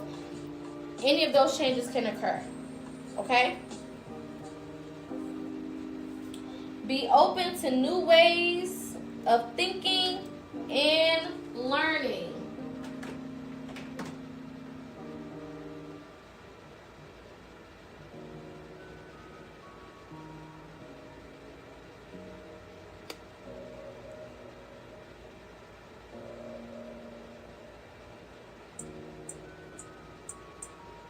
All right? Be open to new ways of thinking and learning. Don't box yourself in when it comes to the way that you think about things. Don't box yourself in to the things that you learn or the way that you learn. All right? Next we have Neptune. And Neptune is right at home because it is in the sign of Pisces. which is Pisces ruling planet. Anyway, and it is also in the second house. So we have a couple of different planets in the second house. There's going to be, like I told y'all before, there's going to be a lot of changes when it comes to money. Thank you, Corey. A lot of changes when it comes to money and career. This is the year for it. I've been warning y'all since January. Well, really since the end of November, December, honestly. Okay? This energy will take place on the 19th. So it'll start coming in during the 19th into the 20th. Okay? This is a time for you to really focus on your money and your career. Make whatever necessary changes you need to make. This could be the year that a lot of people become very financially stable and financially independent. Okay? Now, because Neptune and Pisces are already very familiar with each other, because Neptune is Pisces ruling planet, this is going to be a time for enhanced intuition, spirituality, and creativity.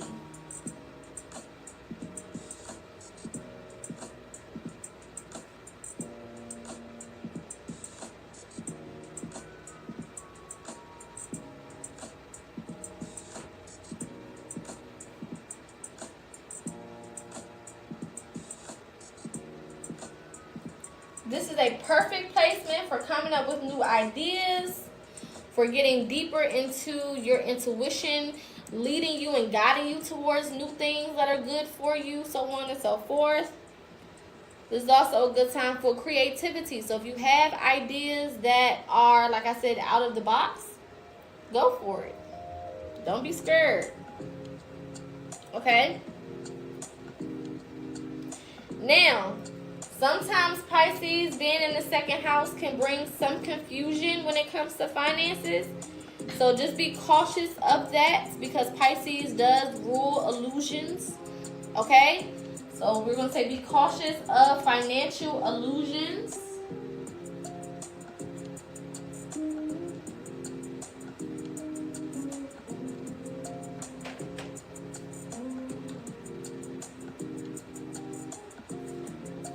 Okay? However, this is also a good time to have a deeper connection with spiritual wealth.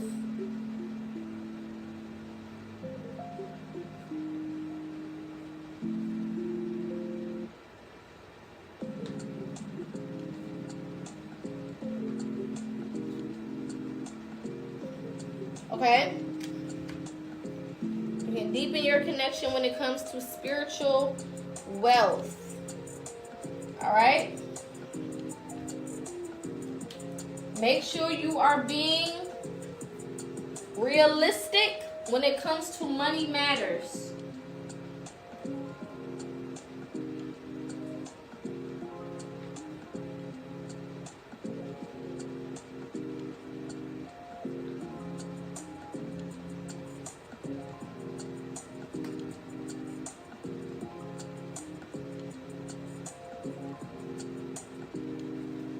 All right?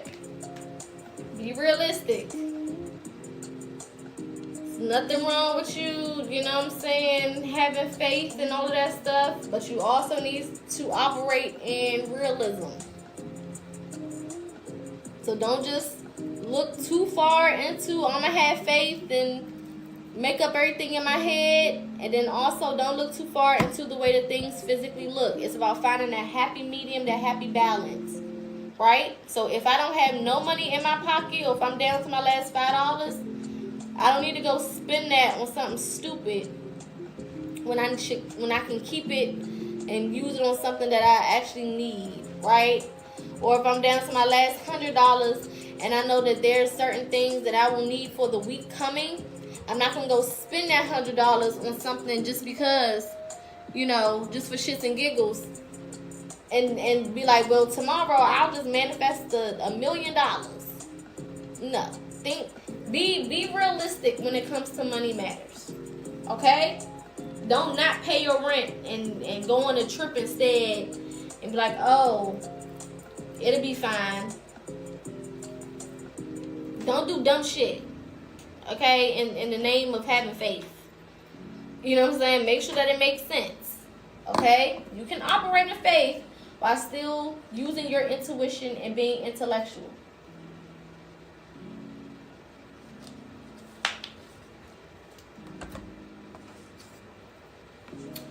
All right, let's go to our last placement for our planets, which is Pluto.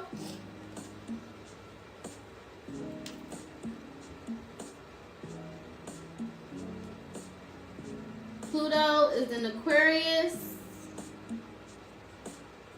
in the 12th house. Okay? Pluto is our slowest moving planet, which means that this placement will probably be right here for a while. Okay? Now, Pluto is all about transformation, deep introspection, rebirth. Okay? And then we know Aquarius is all about innovation, new things, uniqueness, originality, authenticity, right? So with this particular placement, there's going to be a lot of shaking up the norm.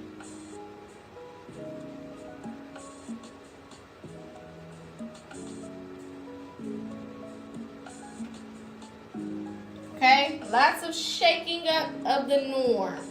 So expect for yourself to feel motivated to do things outside of the box, or to push the collective to kind of be out the box as well. All right? Now, the 12th house is all about your subconscious, your dreams, and your hidden fears. Okay? So this is a time for deep inner transformation.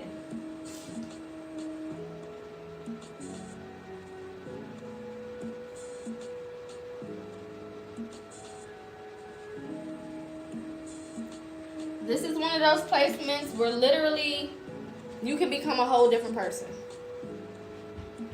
Literally. Whole different person. Different from what you're used to, different from what the people around you are used to, different from what the world is used to. Thank you, Corey. Just completely woke up and just was like, you know what? I want to change my whole life. I want to change the key things about me. I want to go from being like this to being like this. I want to go from acting like this to acting like this. These are drastic changes. Okay? On a deeper level. This is a great time for shadow work and spiritual practices.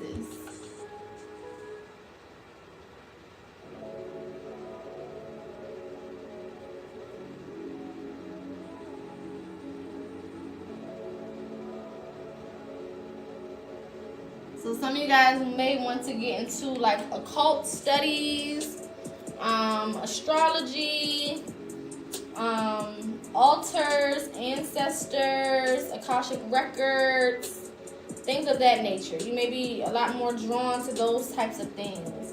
This can also be a time when you may study metaphysics, numerology, mathematics, okay, which also is partnered with numerology. A lot of occult practices. You name it. You name it. Okay? Also time for personal evolution.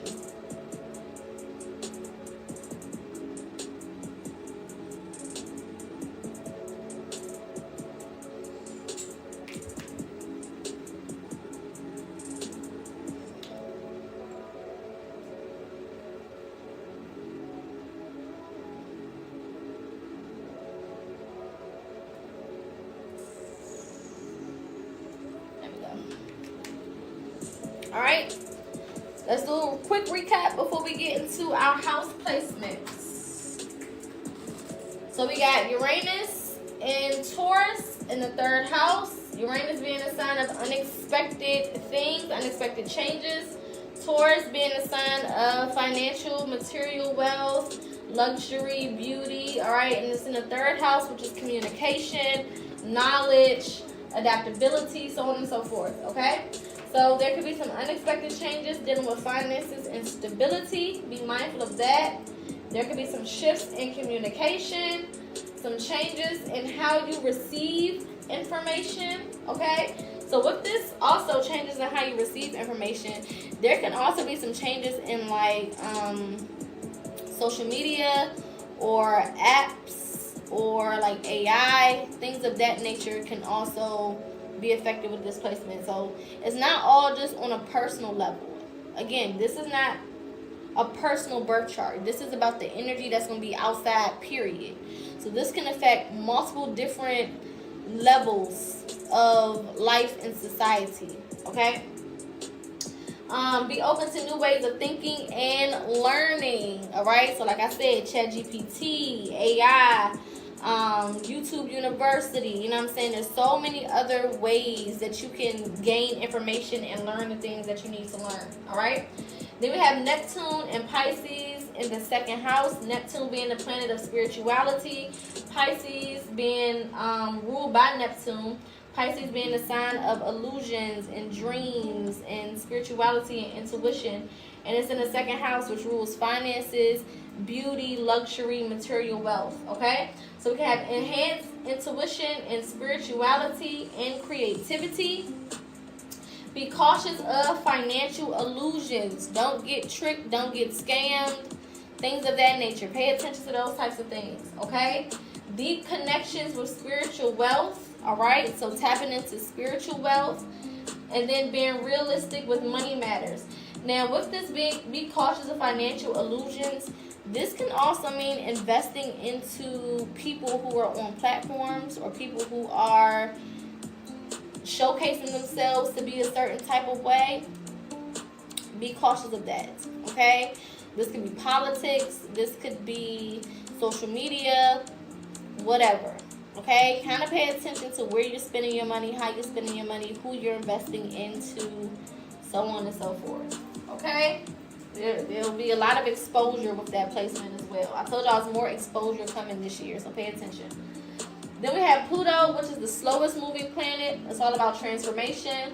It's in the sign of Aquarius is in Pluto. Aquarius being the sign of innovation, originality, uniqueness, authenticity. And it's in the 12th house. The 12th house is all about your subconscious, your dreams, hidden fears, things of that nature, okay? So this is going to be shaking up the norm. The things that you know to be normal will be changing.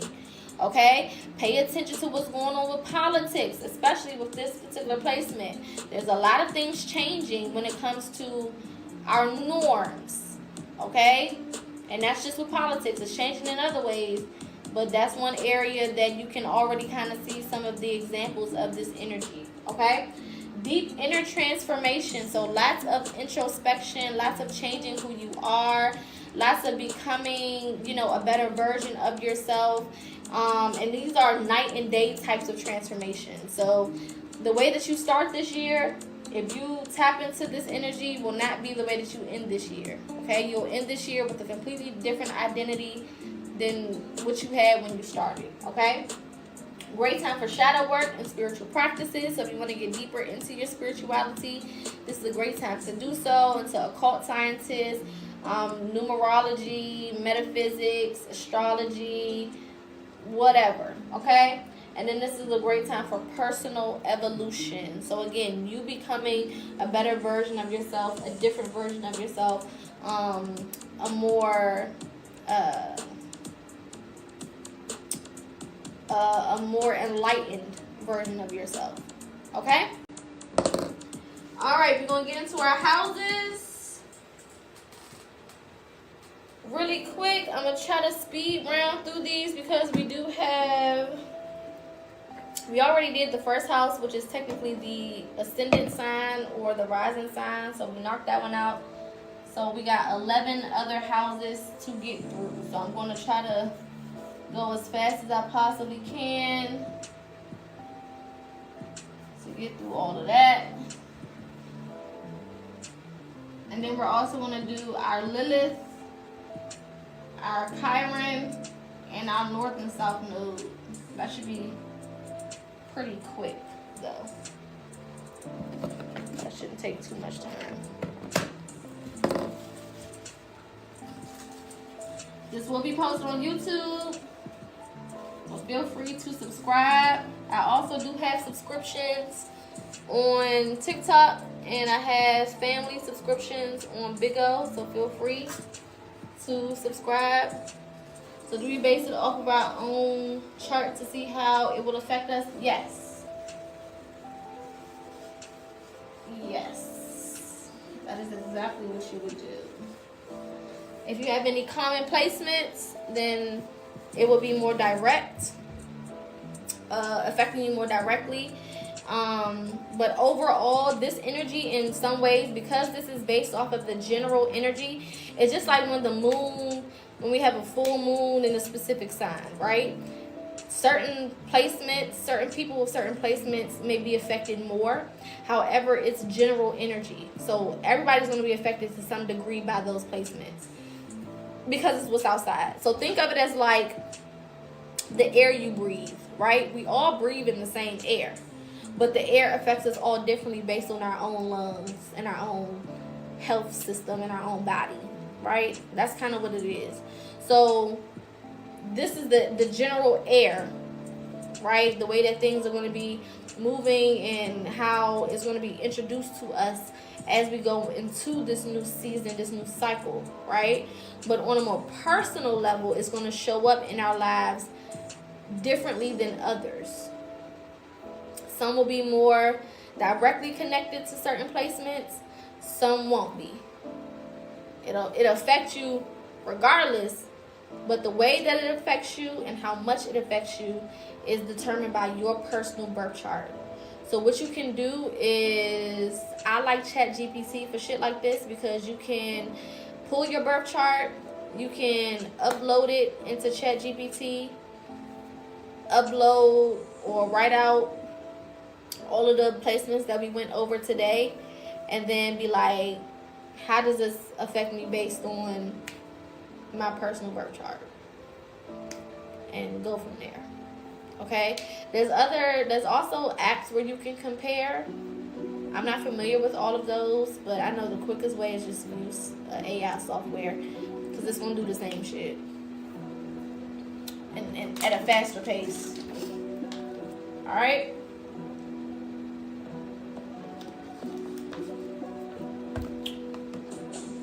Let me try using another marker. I feel like these markers is getting shittier and shittier the more I use them. Okay, that looks a little better. Let's switch to blue. Alright, so now let's go through these houses. We're going to go through these, like I said, pretty quickly.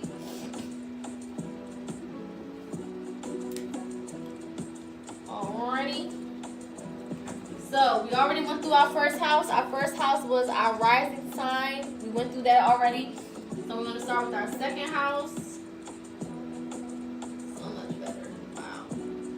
Second house is in Pisces. Okay? And this is going to be affecting your values and finances, being influenced by your intuition. So intuition, influencing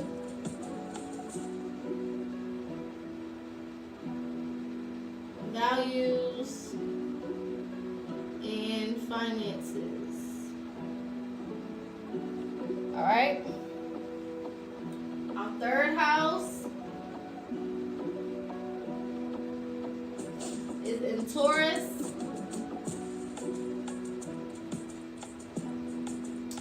And this is going to be preferring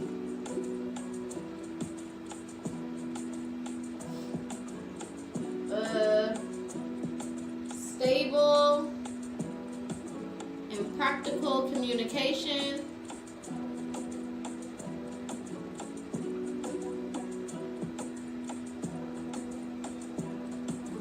and thinking.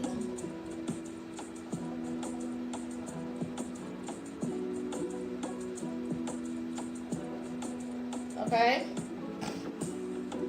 Excuse me. Our fourth house is also in Taurus.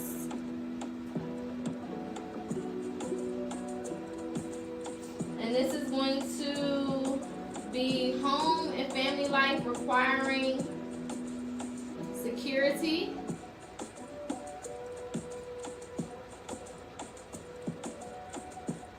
But needing security. And I'm going to do a recap. So I know I'm going a little fast, but it's because it's a lot for us to get through. Alright? Then we got our fifth house.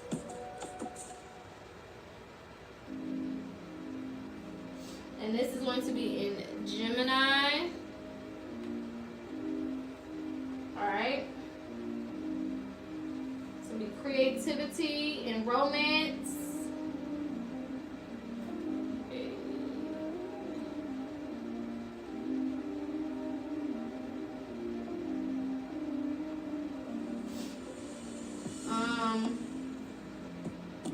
Thrive on mental stimulation.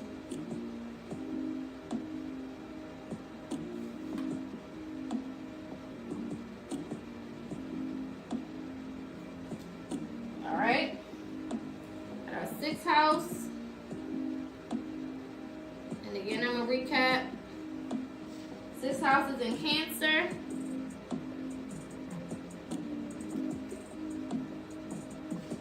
So daily routines are emotionally driven.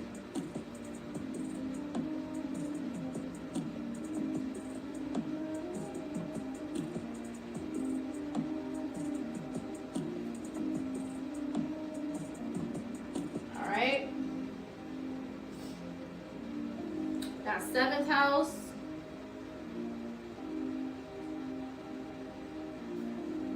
And that's going to be in Leo. Alright. So this is going to be passion and excitement.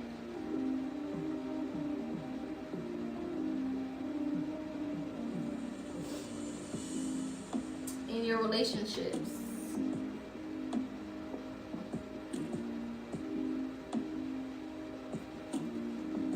Okay?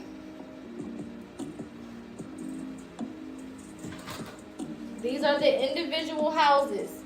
So when it comes to astrology, sometimes you have planets that are in houses, but then you also have zodiac signs that are in houses as well.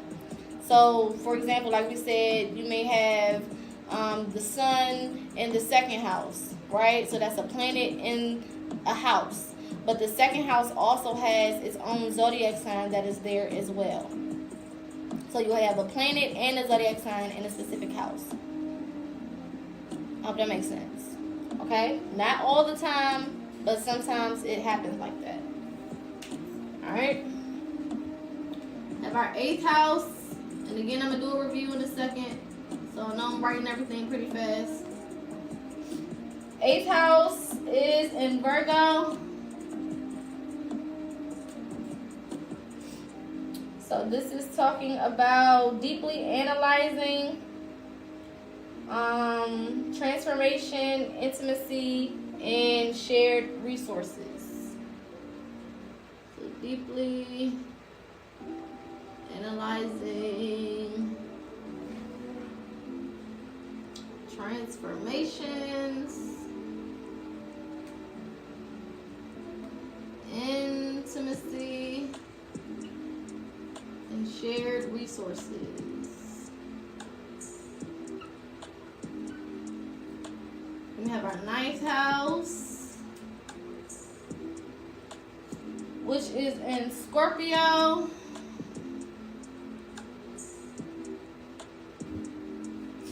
And this is all about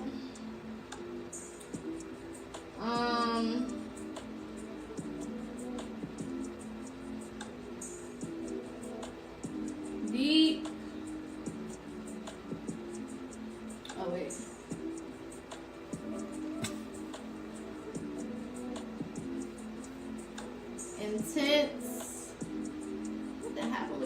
market was doing so good.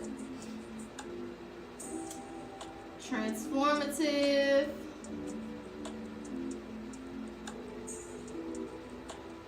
And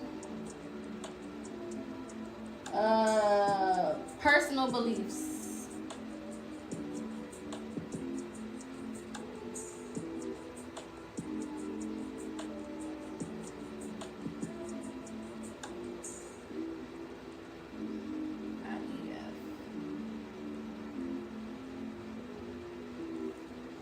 Okay, so these are just the houses' original zodiacs. Yes, based on this particular birth chart. Okay, keyword, based on this particular birth chart. Alright, 10th house. I don't know what happened with my marker. It was all nice and dark blue, and now it's bitching up on me. 10th house is also in Scorpio. And this is all about deep transformations in career.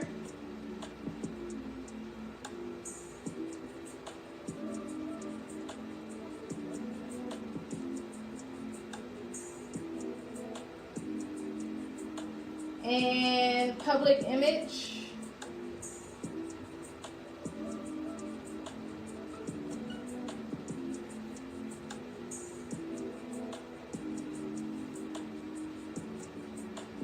And power. And we got our 11th, which is in Sagittarius.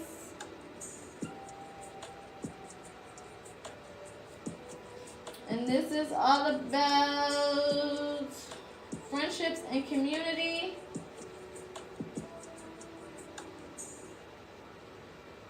Friendships and community, bringing adventures.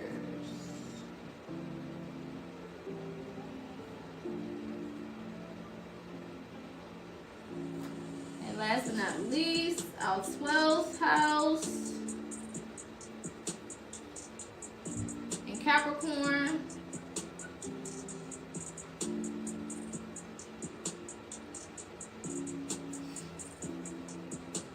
And this is a need for spiritual structure.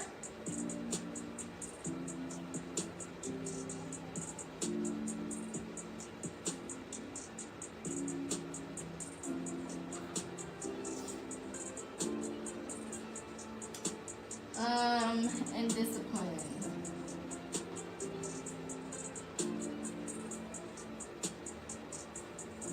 All right, so let's do a quick review. Thank you, Corey. Of our houses and what they all mean. I wanted to get it all written down so that I can just review it all at once. All right. So, like I said, we went through our first house already, which was our ascendant sign. So we're starting with the second house. Second house is in Pisces. Okay. So this is going to be all about your intuition influencing your values and your finances. Make sure that you avoid financial illusions. Okay? Avoid financial illusions. Third house is in Taurus. This is going to be all about preferring a stable and practical communication and thinking. Okay? So you're going to want practical communication, you're going to be thinking practically. All right? Then we have the fourth house is also in Taurus. We have a lot of Taurus placements here. Fourth house is also in Taurus. And this is going to be all about home and family life needing security. Okay? So needing security and consistency in your home and family life. This will also be beautifying your space, remodeling your space, so on and so forth. We also have the fifth house. Fifth house is in Gemini. This is all about creativity and romance, thriving on mental stimulation. Okay, so you're going to be attracted to people, or you're going to be in, your creativity is going to be inspired by the way that it mentally stimulates you, okay? So this is like my sapiosexual people kind of getting a thrill out of ideas, out of conversations, or out of romance, okay? Six houses in Cancer. This is all about your daily routines, being emotionally driven, okay? Your work and health is influenced by the way that you feel. All right, so the things that you do on a daily basis, the work that you accomplish, all of that is going to be based on how you feel. All right, so really pay attention to monitoring your feelings, monitoring your emotions, so that you can make sure that you are, feeling well enough to go through with the things that you need to go through with. Okay? Don't allow depression or anxiety, or let's say your relationship or things of that nature, to interfere with your work life, or don't allow your work life to interfere with your relationship. All of those different types of things. Okay? 7th house is in Leo. This is all about your passion and excitement when it comes to relationships. Okay? You attract bold and confident partners. So the people that you'll probably attract are very bold, very confident. Some of you guys may learn from these people if you don't yourself feel bold or confident. You may get something from them. It may inspire you in some type of way, shape, or form, so on and so forth. All right? Then we have our 8th house, which is in Virgo. This is all about deeply analyzing transformations, intimacy, and shared resources. Okay, so you may analyze very deeply when it comes to transformation, the way that you change, the way that things are changing in your life. You may also deeply analyze intimacy, the relationships or the connections that you have with people, as well as the resources that you share with people. Okay, so this is a good placement for codependency. All right, am I too codependent? Do I rely enough on the people that are in my life? Because some of us don't, and some of us do rely too much. Some of us don't rely enough. All right. 9th house in Scorpio is about intense transformation in personal, intense transformative and personal beliefs. Okay. So your beliefs can be very, very intense. You may feel very inspired, very dedicated to whatever you believe in. It can also be very transformative. So some of your beliefs can help you or aid you in transforming or becoming a better version of yourself. And then it can also touch on your personal beliefs. So some of your personal beliefs can change. So if I'm a Virgo, I'm in the 8th house, no. So this is a birth chart based on the spring equinox. Okay, so just like you have a birth chart, and based on your birth chart, certain planets were in certain places, and that means certain things. This is the planets that are in place for the spring equinox of 2025. So this will affect everybody, not just you on a personal level. This is the energy that's going to be outside affecting everybody, just broken down. Okay? Then we have the 10th house. 10th house is in Scorpio. This is all about deep transformations in career, your public image, and your power. Okay? So you can go through a lot of career changes. Don't be afraid of career changes. All right? I told y'all before I was able to get solidified in what I do now, I worked in many of jobs and had a lot of different careers, a lot of different entrepreneurial adventures. All of those things prepared me to be where I am today. So it's nothing wrong with getting your feet wet in different places and just seeing how you like it, or picking up whatever you need to pick up from those different places. Okay? Be open to going with the flow is the biggest thing I'm going to say about this particular placement here. Okay? Then we have the 11th house in Sagittarius. This is all about friendships in your community, bringing adventures. Okay? So you can be meeting some new people. You can thrive in open-minded circles. You can learn when it comes to being in different communities, being friends with different people, rubbing shoulders with different people, talking to different people. Just blending in with people outside of your norm can lead to you either learning new things, having different adventures, different opportunities, whatever. You never know. So just be open, okay? And then last but not least, 12th house in Capricorn. This is a need for spiritual structure and discipline, all right? So this is a need for structure in the spiritual and the subconscious world, as well as discipline and spiritual practices. Okay, so this is a time to get more structure, more discipline, especially in being consistent with your spiritual practices. Don't just be bullshitting around. You know what I'm saying? If you know you need to get deeper into your shadow work, do so. If you know you need to get deeper into your relationship with your ancestors, do so. If you know you need to study more when it comes to spirituality, do so. Whatever it is that you need to do more of, this is the time to do so from a spiritual perspective. All right? All right, we're going to end off on our Chiron, Lilith, and North and South Node placements. And then that'll be it for today. Tomorrow we'll do our reading to close out the week. I will not be live on Saturday, but I'll be back on Sunday to do our reading to open up the week. Okay? Remember, this is the birth chart based on the spring equinox only. So certain things will apply more to you personally than others. If you have any of these placements in your chart, then you can definitely pay attention to those specific placements. But this energy will affect everybody differently based on your personal birth chart compared to this year. All right?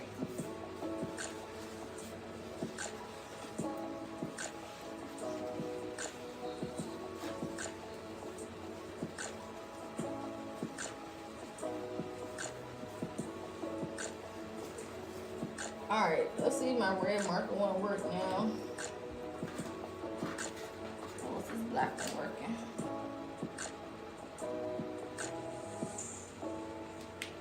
I feel like these markers be working until I start writing with them, and then they get to acting foolish.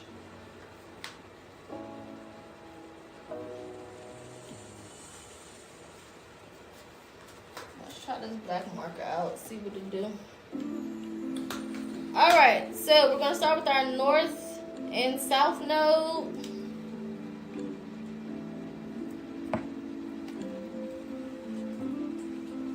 Alright, so the North Node is in Pisces. And that's in the second house as well. Again, we have a lot of energy in the second house. And then our South Node is in Virgo in the 8th house. All right. So with this is going to be movement from overanalyzing and needing control to surrendering to the flow and trusting divine timing. So this is leaving control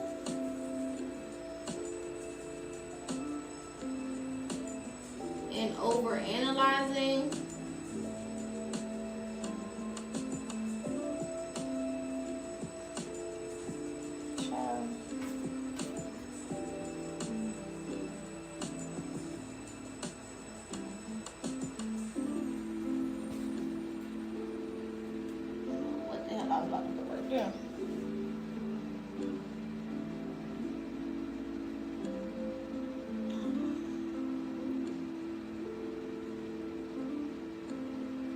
and embracing,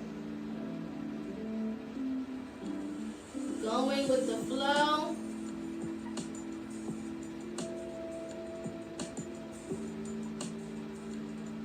and being divinely led.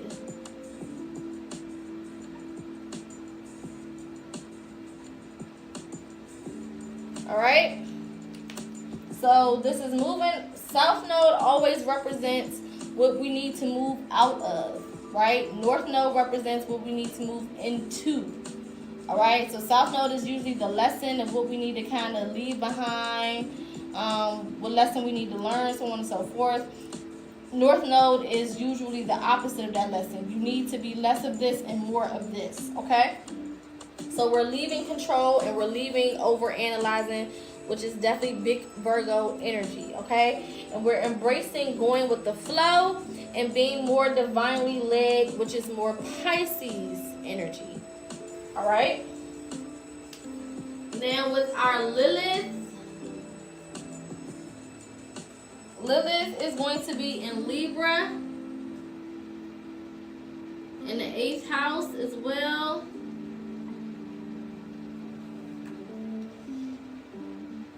And this is going to be deep desires for balance.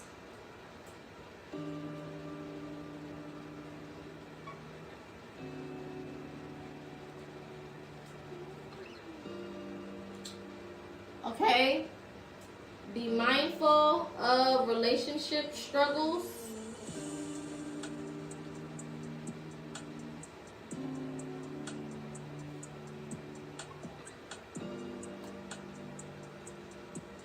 All right. And be mindful of obsession with change.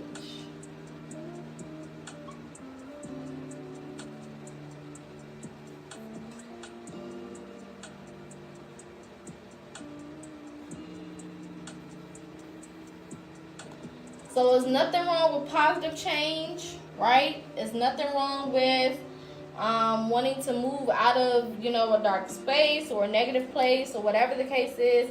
But you want to make sure that you're not over obsessing, right? So you're making so many changes where you're overwhelming yourself, or you're not making the right changes, or you're leading yourself to a more negative space instead of a more positive space, okay? That marker then. Well, not on me. And then we're going to do our Chiron, and then that'll be it. Let's see if this works out. Oh, goddamn. Chiron. It's going to be in Aries. In the 2nd house. So a lot of this is going to have to do with your money and the way that you view material wealth, beauty, luxury, things of that nature. Okay?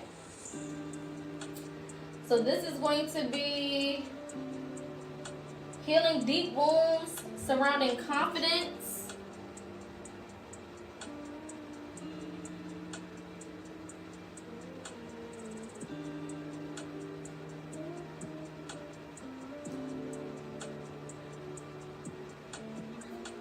All right. As well as wounds in regards to self-worth tied to money and security.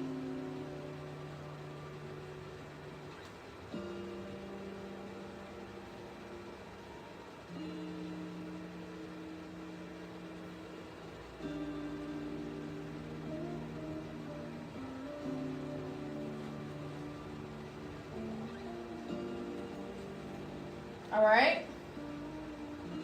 This is also a time to focus on financial insecurities and self-doubt.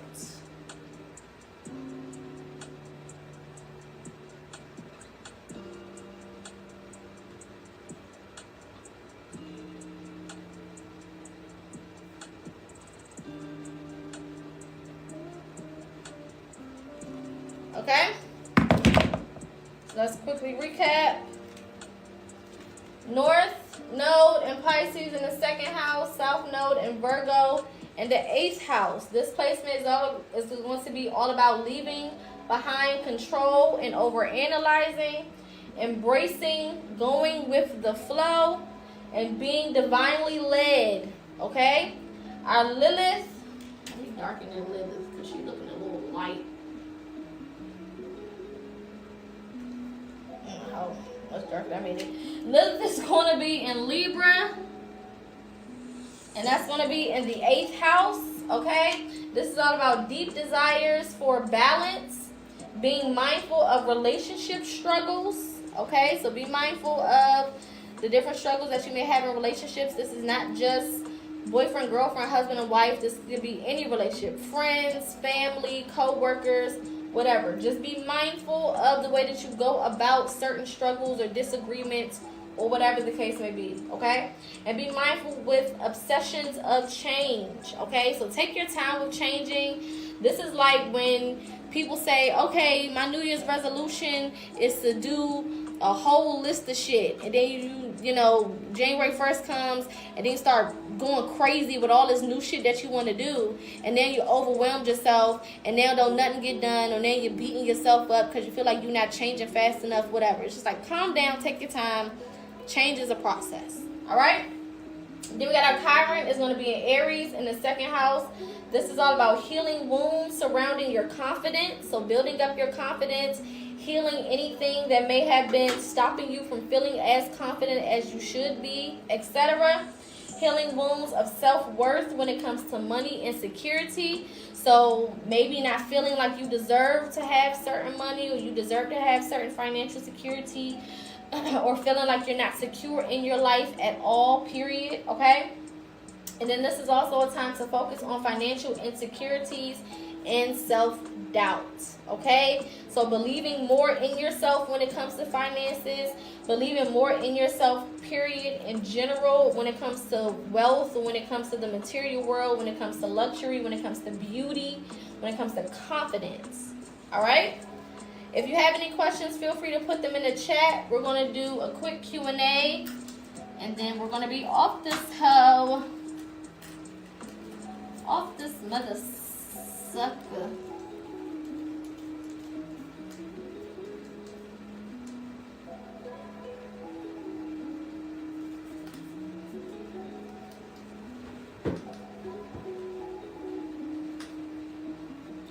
Shout out to all the people who gifted. I'm going to go over my top gifters in a second. So if you do want to gift before we do all of that, feel free to do so. Shout out to all the people who liked, who commented, who shared. None of it goes unnoticed and unappreciated.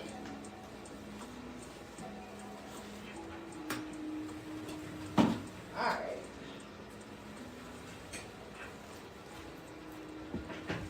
Woo. Poker tied today, y'all. Thank you for the gifts. Thank you for the gifts. Thank you for the beans, for the likes.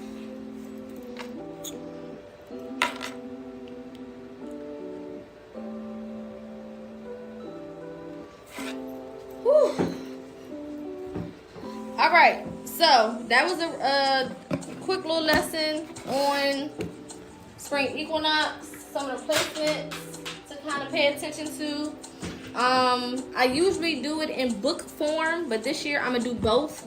So that was the lesson form. I'm also gonna be putting out the ebook. That'll come later on, the closer we get to the spring equinox. So that'll probably be ready the week before, maybe.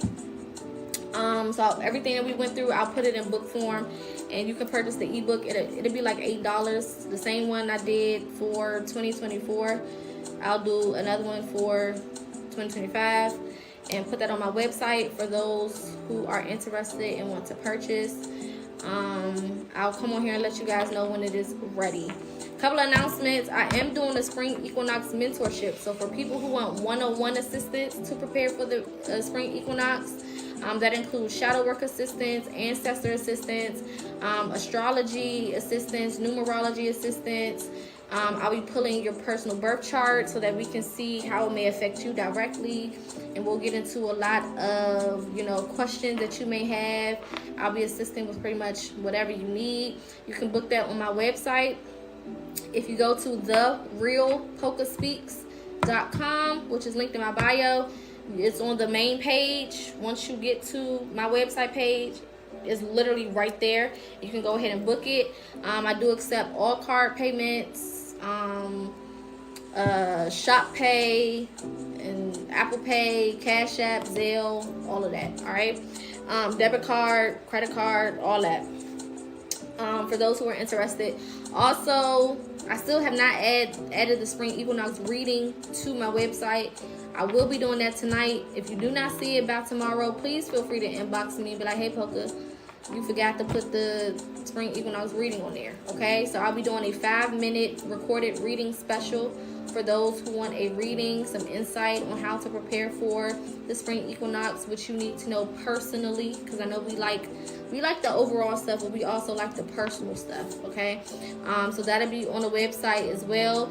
If you want to go ahead and inbox me and pay now before it even is on the website, you can do that. If you're interested, like, hey Poca, I don't got time to be waiting for you, I want to book my shit right now, shoot me an inbox message,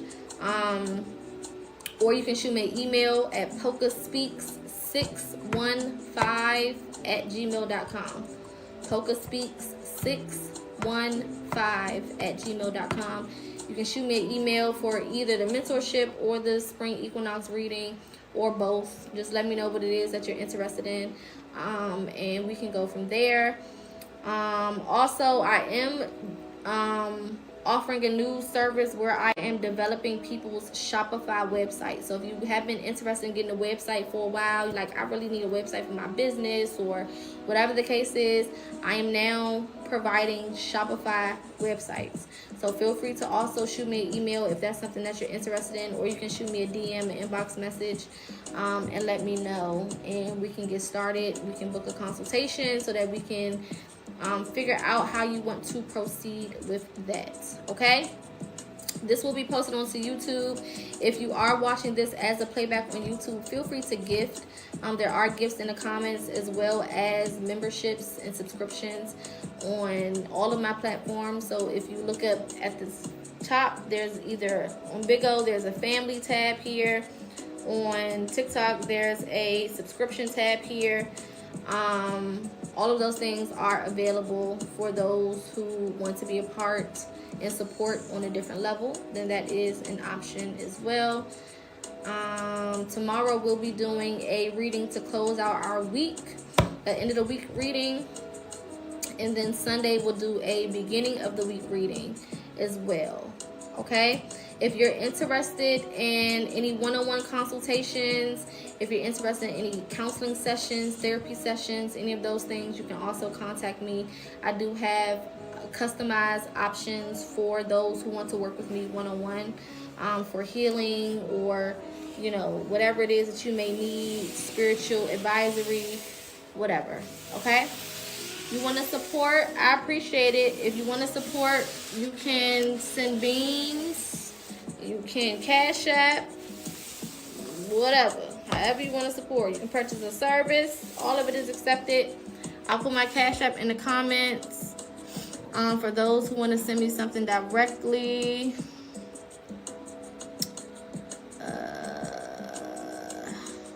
If you want a Zelle, you can use my website, my email.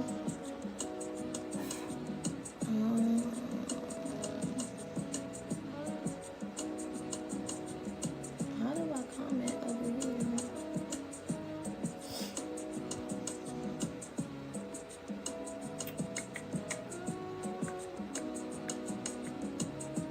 I don't know.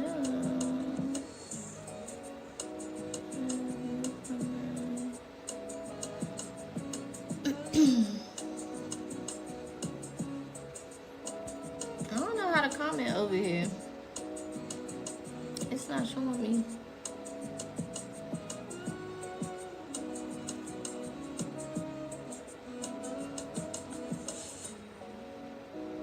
I'll just mention you with it then.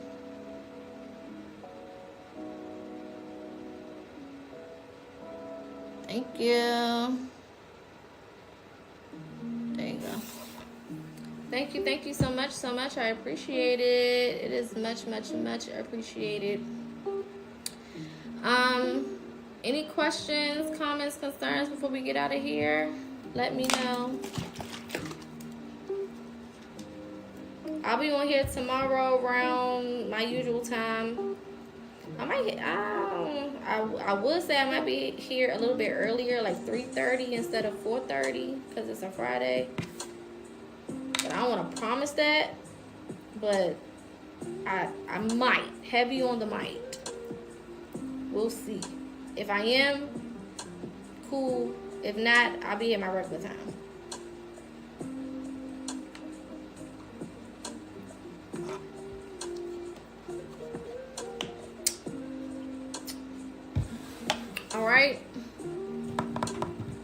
Thank you. I appreciate it. Thank you so much. Thank you so much. Thank you so much. Listen, baby, the way that the wind been blowing at this goddamn window this whole time, I thought, I didn't know what the fuck was going on outside. That's why I kept, well, y'all probably couldn't see me because I was on the side. I kept looking over at the damn window like, what the fuck is going on? I mean, windy. Might blow me away when I go back outside. But I knew it was windy before, you know, because I had to, of course, go outside to come here to my streaming office. But, baby, before I left, I just heard trash cans flying around in the goddamn alley. I said, what is happening outside? That wind is not playing with us. It's better than that damn rain that we had yesterday. I'm sick of the rain. I don't want to see no more rain. I don't want to see no more snow. It has rained and snowed us the fuck out here in the DMV for the last couple of months. I don't want to see no more. I don't want to see another drop of nothing. And I know we about to go into April, so it's going to be raining. I don't want to see no rain. Honestly, just bring the sun back. Raise it up to about 72, 73 degrees. And that's good enough for me for right now. Until we get into the summertime, Gemini season. By the time we get to my season, for my solar return, you know what I'm saying? Then we can let the real heat come outside. So I could be on the beach somewhere when it's nice and warm and hot. Other than that, give me about 75, 76 maybe max, so I could, you know, be outside comfortably and just chill the fuck out. Everybody just calm down. Shit, I'm so sick of this weather. I know, I saw it was supposed to be nice next week. I can't wait. I think they said the time go back Sunday, right? Yeah, because it go back in the spring. And then it go forward in the fall. Right? Ain't that how it works?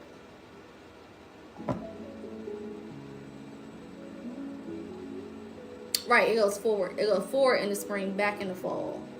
So we lose an hour. Right? Thank you, Corey. So did we lose an hour? We gain an hour. We lose an hour. Okay, yeah, right. I don't mind losing that hour because the sun gonna be out longer. So it don't make me no damn difference. I need that sunlight. Thank you very much. I'm sick of it being dark all 5:30 and shit. 4 o'clock. 4:50. The moon is already out. Looking at me. Looking at me for. Thank you, Corey. Shout out to Corey. Oh, let me shout out my top gifters. Naja, shout out to you, my love, as always. Infinite Dream, shout out to you, my love. Thank you so much. Corey, shout out to you. Now I'm not calling you Big Daddy. So what's your name? What's the name that your mama gave you? Or a nickname? I'm not gonna call you that. But shout out to you. Jeremiah, shout out to you, Jeremiah. I can remember that. I appreciate y'all always coming through. Corey, you always come through and show love, so shout out to you. Baby, his name is Big Daddy. I can't call him that. I don't get down like that, nah.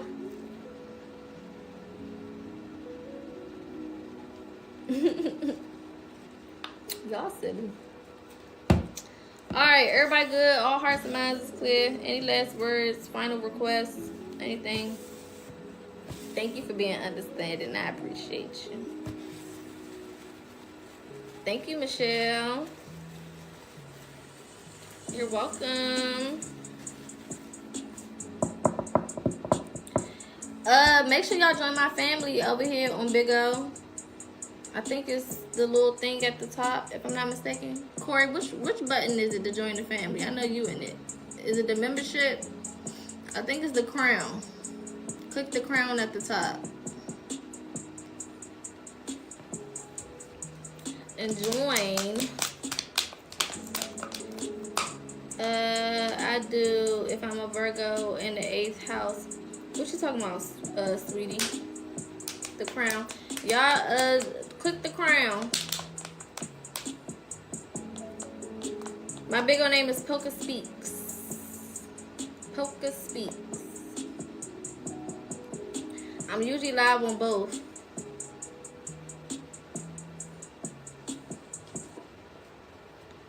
Like, am I in the 8th house if I'm a Virgo? So no. So what we just went through, and when you watch it back from the beginning on YouTube tomorrow, it'll make sense. So basically what I did was I pulled the birth chart for the spring equinox. So we pretend as if the spring equinox is a person, right? And you can pull the chart for astrological events, right? So I pulled the birth chart for the spring equinox, and what that basically did was let me know where all of the planets and the houses was on the day that we move into the new cycle. Based on all of those different positions, those different planet placements, is going to affect how we it's going to affect how we go through, or what we feel, right, as we're going through the spring equinox, or as we're entering into the spring equinox. So those placements that I gave you won't be for the entire year, but it will basically say this is the energy that this new cycle is bringing in, right? This is the beginning energy that we're all kind of going through, the things that will affect us as we're going through this new cycle, as we're encountering and embracing this new energetic cycle. Does that make sense? I hope that makes sense. I hope I explained it right. Okay, shout out to everybody over here who has been here more than once watching. Whether you watch and you don't comment, because a lot of y'all over here be watching and not commenting, but shout out to you anyway. To all the people who sent my likes and gifts and hearts and different cute little things, I appreciate it. Thank you, sweetie T. I appreciate your sugar. Thank you so much. Thank you so much. I appreciate you.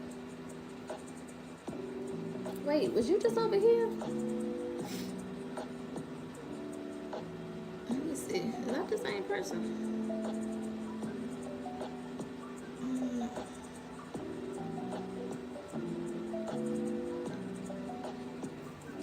Oh, that was you. Okay. I'm like, the name looked familiar. Thank you, my love. Shout out to you. Love you back. Yes, go back and listen to it from the beginning. It'll all make sense. It'll all make sense. All right. Everybody good? Make sure y'all follow on both platforms. If you do have Big O, follow me on there on PocaSPEAKS. If you do have TikTok, follow me over here at The Real Poca Honest. Like Pocahontas, but honest. Yeah, I'm about to end it. What, you want me to end it or something? I'm about to end it. What time is it? I done been on here about 2 hours. We ain't go super long today.